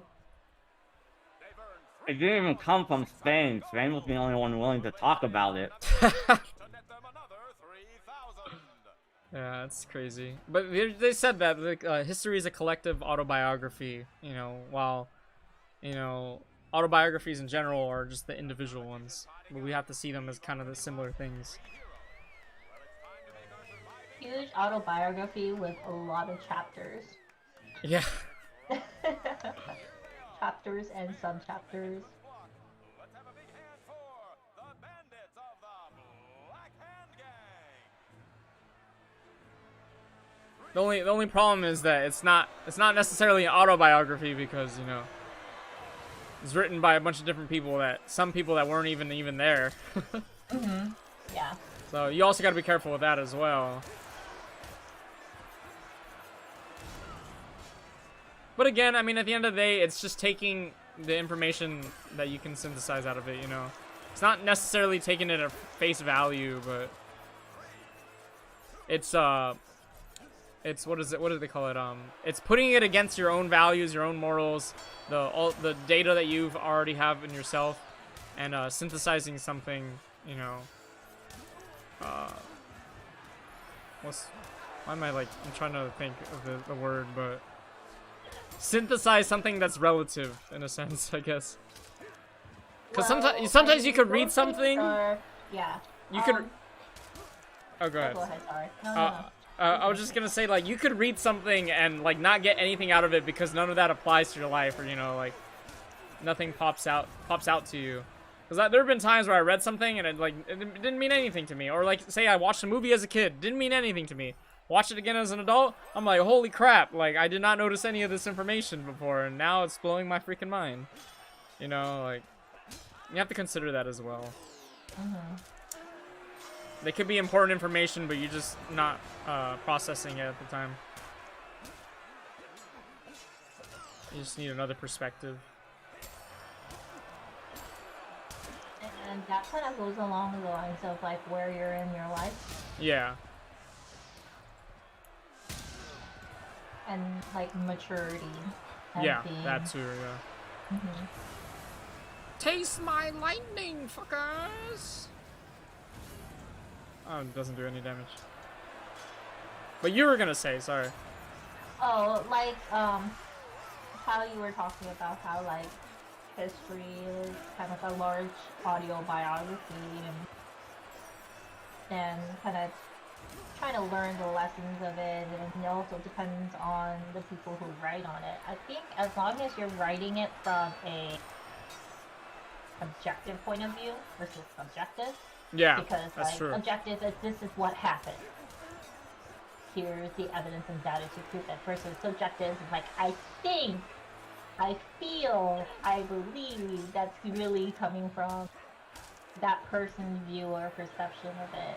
So, and then when you write something in an objective point of view, it's kind of like, okay, it's really up to the reader of how they want to think about that information they just read. So I think with how Oh, later, things Junior. are written, as long as they're written kind of like state, people could just use that information and kind of make their own, you know, belief or thoughts in response to it afterwards. Oh wait, I wonder. Yeah, no. It's again, it goes back to there's so many variables. But it's understanding those. You don't have to get them all at the same time. It's gonna take time. It's a skill. Honestly, it is. Critical skill, critical thinking, and all that. Synthesizing information, processing, like that is a huge skill. But it's such a valuable skill, and I recommend everybody in this chat, like, that's something you always want to be working on, because it helps you so much in the long run. Like this kind of goes back to nursing, but one thing that always stood out to me when I was in nursing school over a decade ago is when my professor Tim could have babysat us, Michael. Yeah, I know. It's I am crazy. so old. I mean, my oldest is 20 years old. Dang. But I'm sure you still look great. well, that's what I heard. Or just- And I'm very flattered. That's good. That then Asian gene. But anyways. I mean, I had gray hair for most of my life, so I had the opposite for a good while. Well, you probably didn't get carded for a lot of things then. Oh no, I didn't. Yeah. So that will be kind of the benefit. I mean, it's too late now, but Yeah.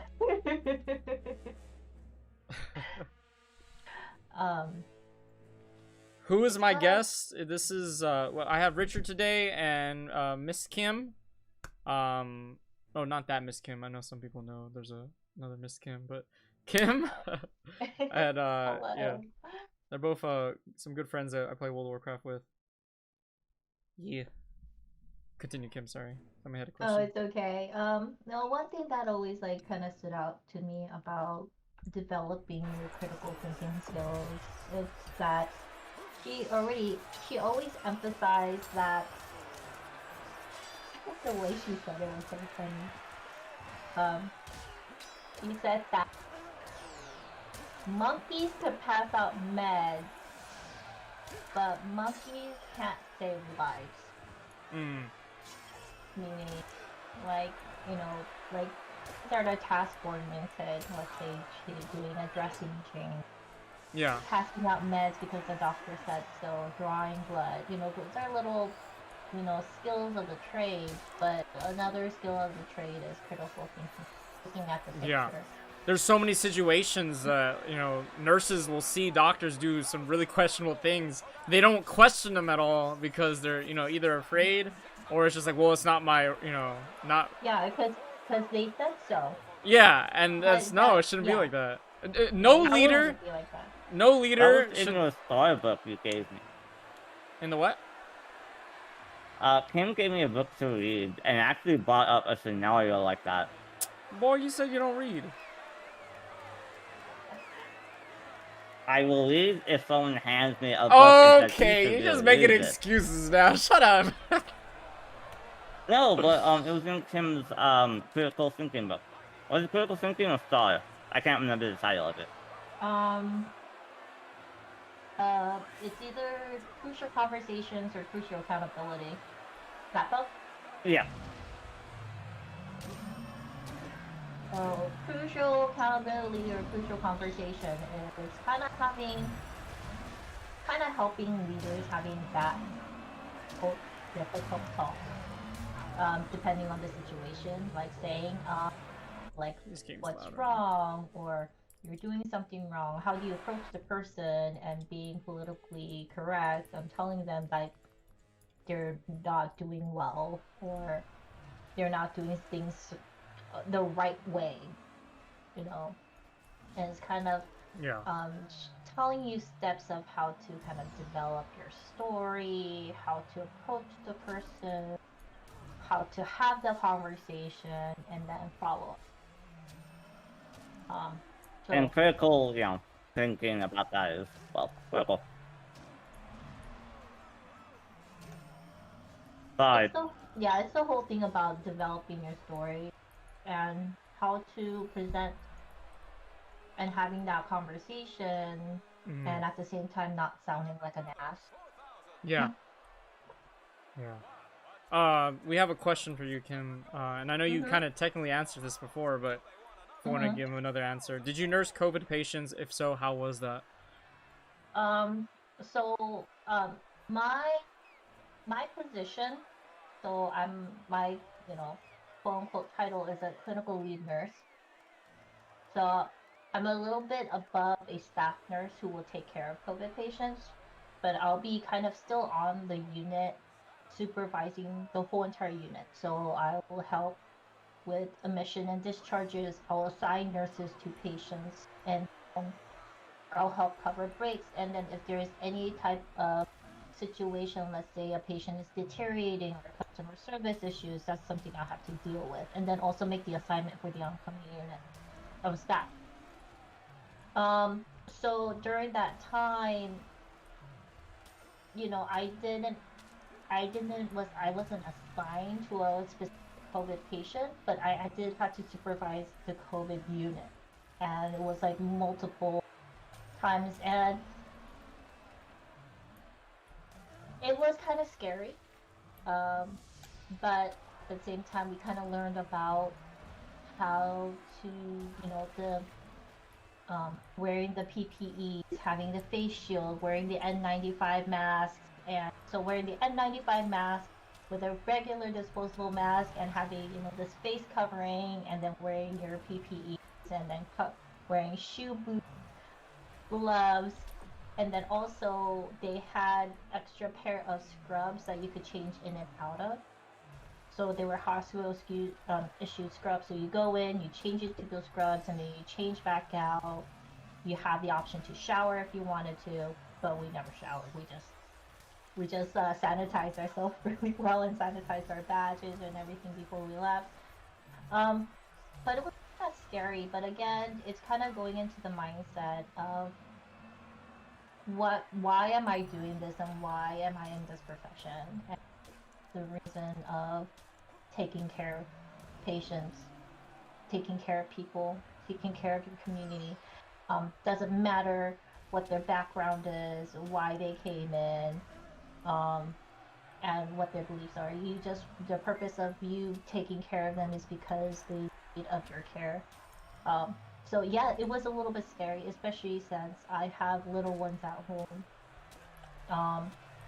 And the chance of me catching it or exposing myself where I'll be into a state of disability, and I'm the breadwinner of my family, so like who's gonna take care of them if I got sick and to the point where I can't work again? Yeah, that always crossed my mind, but the thing is, like, I always think of the first thing is why I'm doing this at the first place, and it's to take care of my patients. As long as I know what I'm doing to safeguard myself, making sure, again, washing my hands, sanitizing everything I touch, being mindful of others with this thing.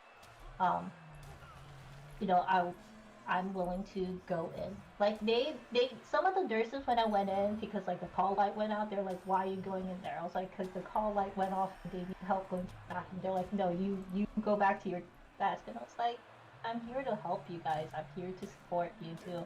So like it scared me, but at the same time, um, again, I have the mindset of putting my staff first before me, but also being mindful of my safety and doing what I need to do to protect myself too.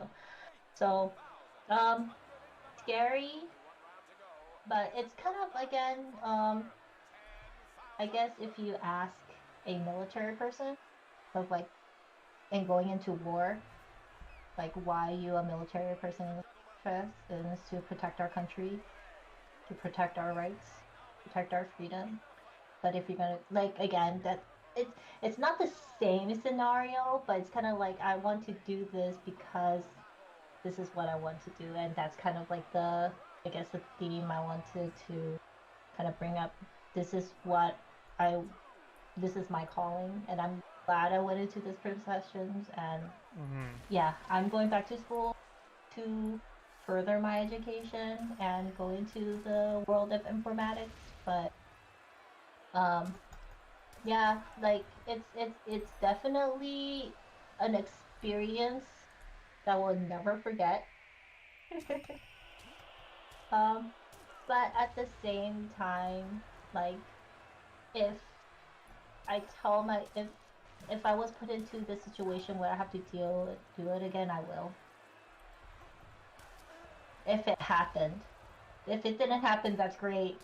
But if it happened again, I'll be there in the front lines with everybody else too. I hope that answered your question. Thank you, Kim. You're welcome. Meanwhile, Sorry, I don't I was see getting my ass chat, kicked the so entire time. I don't see chat, so I don't see any. Oh, that's all good, yeah. He says, does CLN require a graduate degree? Is the work-life balance more reasonable than a staff nurse's? Yes and no. Um, we still have, it depends on your organization and how your, I guess, your job description that you sign your life away in.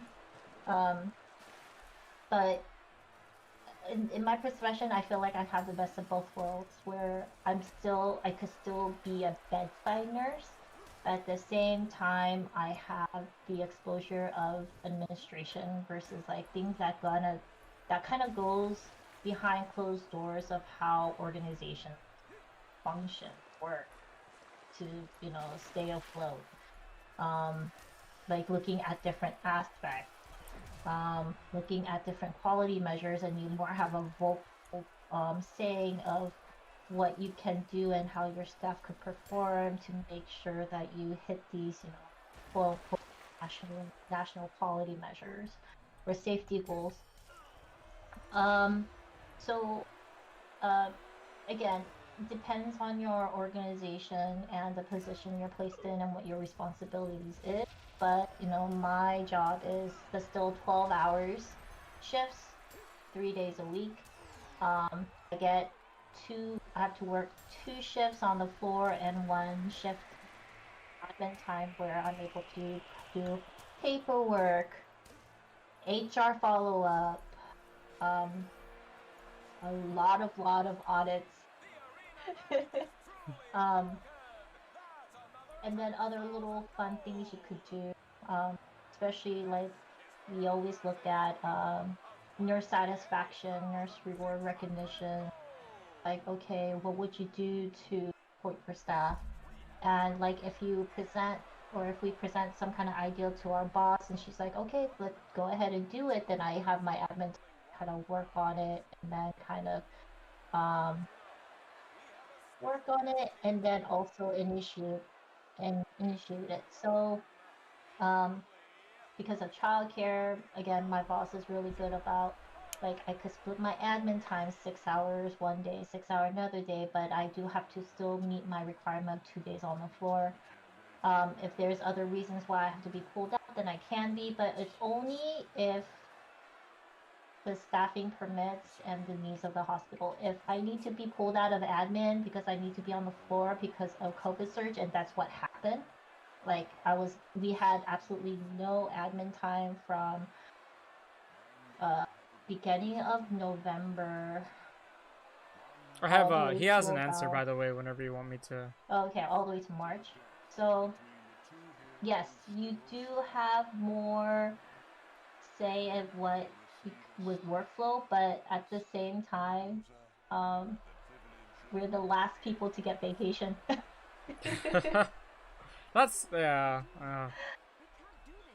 But Yeah, I mean, we're you were forced to go on vacation, right? Yeah, because I maxed out my vacation time. But yeah, because I work on the RN schedule too, so I'm the one who fill in all the holes because a lot of them don't want to work weekends and Mondays and Fridays, and here I am working Mondays and Fridays and weekends. So I wish I could see chat. This is I think this is Facebook. No, it's Oh, from this is fake. YouTube. Mm-hmm. Maybe I just need to watch your stream. Yeah. I mean, it kind of pops up, but it might be hard to read on the side. there. Okay. You see it? Thanks for answering all these questions. When you said informatics, my ears perked up because that's what I work in, but I don't work. I can't read it because of your game UI. With clinical, I don't work with clinical data. Is that your goal? So there was a couple of reasons why I'm focused on informatics. First, like I don't know. I have a niche for computers. I build my own PC. Really, oh, go ahead, sorry. All right. Yeah, I wanted to answer no roof access. So, yeah, there's kind of like a personal and a actually my unit need of why I went into informatics. We're good people here. Yeah. So, a lot of my colleagues are master and doctorate doctorate degree colleagues. So, and most of them were actually focused on either administration or education, and one is a nurse practitioner. So, informatics is kind of very new subset specialty that kind of started up not that long ago. I want to say within the last 8 years, which is actually kind of considered new. So after kind of implementing the electronic charge report and also just everything through that, just pulling data and learning about how to use data to what you could do to further better nursing practice, safety, and just satisfaction is kind of like what I desired, and that's what informatics is. And so I figured also if I did informatics, our leadership team will be so well-rounded because we all have our masters, but it's in different specialties that we're I might able have to cut you off here, Kim, because we're like Okay. way over time right now. And I I'm promised so somebody sorry. I'd join them for dinner tonight, so like I feel kind of bad. Where are you going? I have Where are no you idea right. going? I have no idea right now. What are you gonna go eat? I don't know. I'm actually not even that hungry, to be honest. But Oh, I that's promise them. funny. I haven't seen them in a while. Okay. So. But enjoy your time. Thank you for joining us today. I really do appreciate it. You too. You guys are awesome. There's so much information, a lot of insight. I know, guys, we didn't really have much of a joking like stream today, but I love this kind of stuff too. You know, I like doing both. I like the joking. I like the. I can be joking. Yeah, we can. It's just that I had questions, and you know, we kind of got into some stuff, and we joked a little bit. But no, you're good. You're good, man. I appreciate you asking questions too. That's always great. And hey, Shark. Sorry I didn't say hi to you. And we're trying to finish this mission anyway, so I just finished the mission, and we're already at 2 hours and 12 minutes. So I'm gonna, and we just started a little bit late, so I'm actually waiting. Oh boy. But thank you guys. I really do appreciate it, all of you. If you guys you two, Kim and Richard, if you guys want to be on stream again, let me know. We're actually getting way more people than I thought that are gonna start being on stream now. But it's cool because we get to hear a lot of more voices and hear more background to a lot of other trades and what is it, hobbies and things like that, because that's what I want to see too. So I hope you guys look forward to that. We're gonna be continuing playing Fable tomorrow. Hopefully I can finish this game by Saturday. We'll see. But we'll catch you guys tomorrow then. Let me just let this cutscene finish at least so I can save the game. But Kim, you have any Kim or Richard, do you guys have anything to say before we go? Thanks for having me. Of course. Thank you for talking, Kim. I am very indisposed. It's like, hey, can you jump on my screen? I was like, what? But I'm taking right now. I can't. I'm concentrating. Oh, yes, you can. Hey, look, like I said, it doesn't, matter what happens, we make it work, right? We just keep going. Right. And right. that's what I try to do on the stream for you guys. I know, before I used to always fall off and like not stream for like weeks and stuff like that. And before it's because I burned out. Honestly, I burned out, and I kind of want to talk this before we go. Like, I realized today that a lot of the times, burnout can either come from, you're actually pushing yourself a lot, but it can also come from if you really don't enjoy something, And before, I wasn't enjoying it. I'll be honest. I wasn't enjoying it because I wasn't looking at it as something long term or something that I can do really do something great with it. And now I'm enjoying it so much because I'm, looking at what it can become. And just today is a good example, just having people share information with each other. It could be a random person on chat asking a question, and they can, somebody that my guest that's talking to me, they can share that information with other people, and I love that kind of stuff. That's the kind of bridge I want to establish as well with a lot of people. But anyways, hopefully you guys don't get burned out there. Keep working hard towards those goals and things you want to accomplish. You can do it. I believe in you. All right, y'all. Y'all take care, and I'll see you tomorrow. Have a good one. Bye bye. Bye. Alright.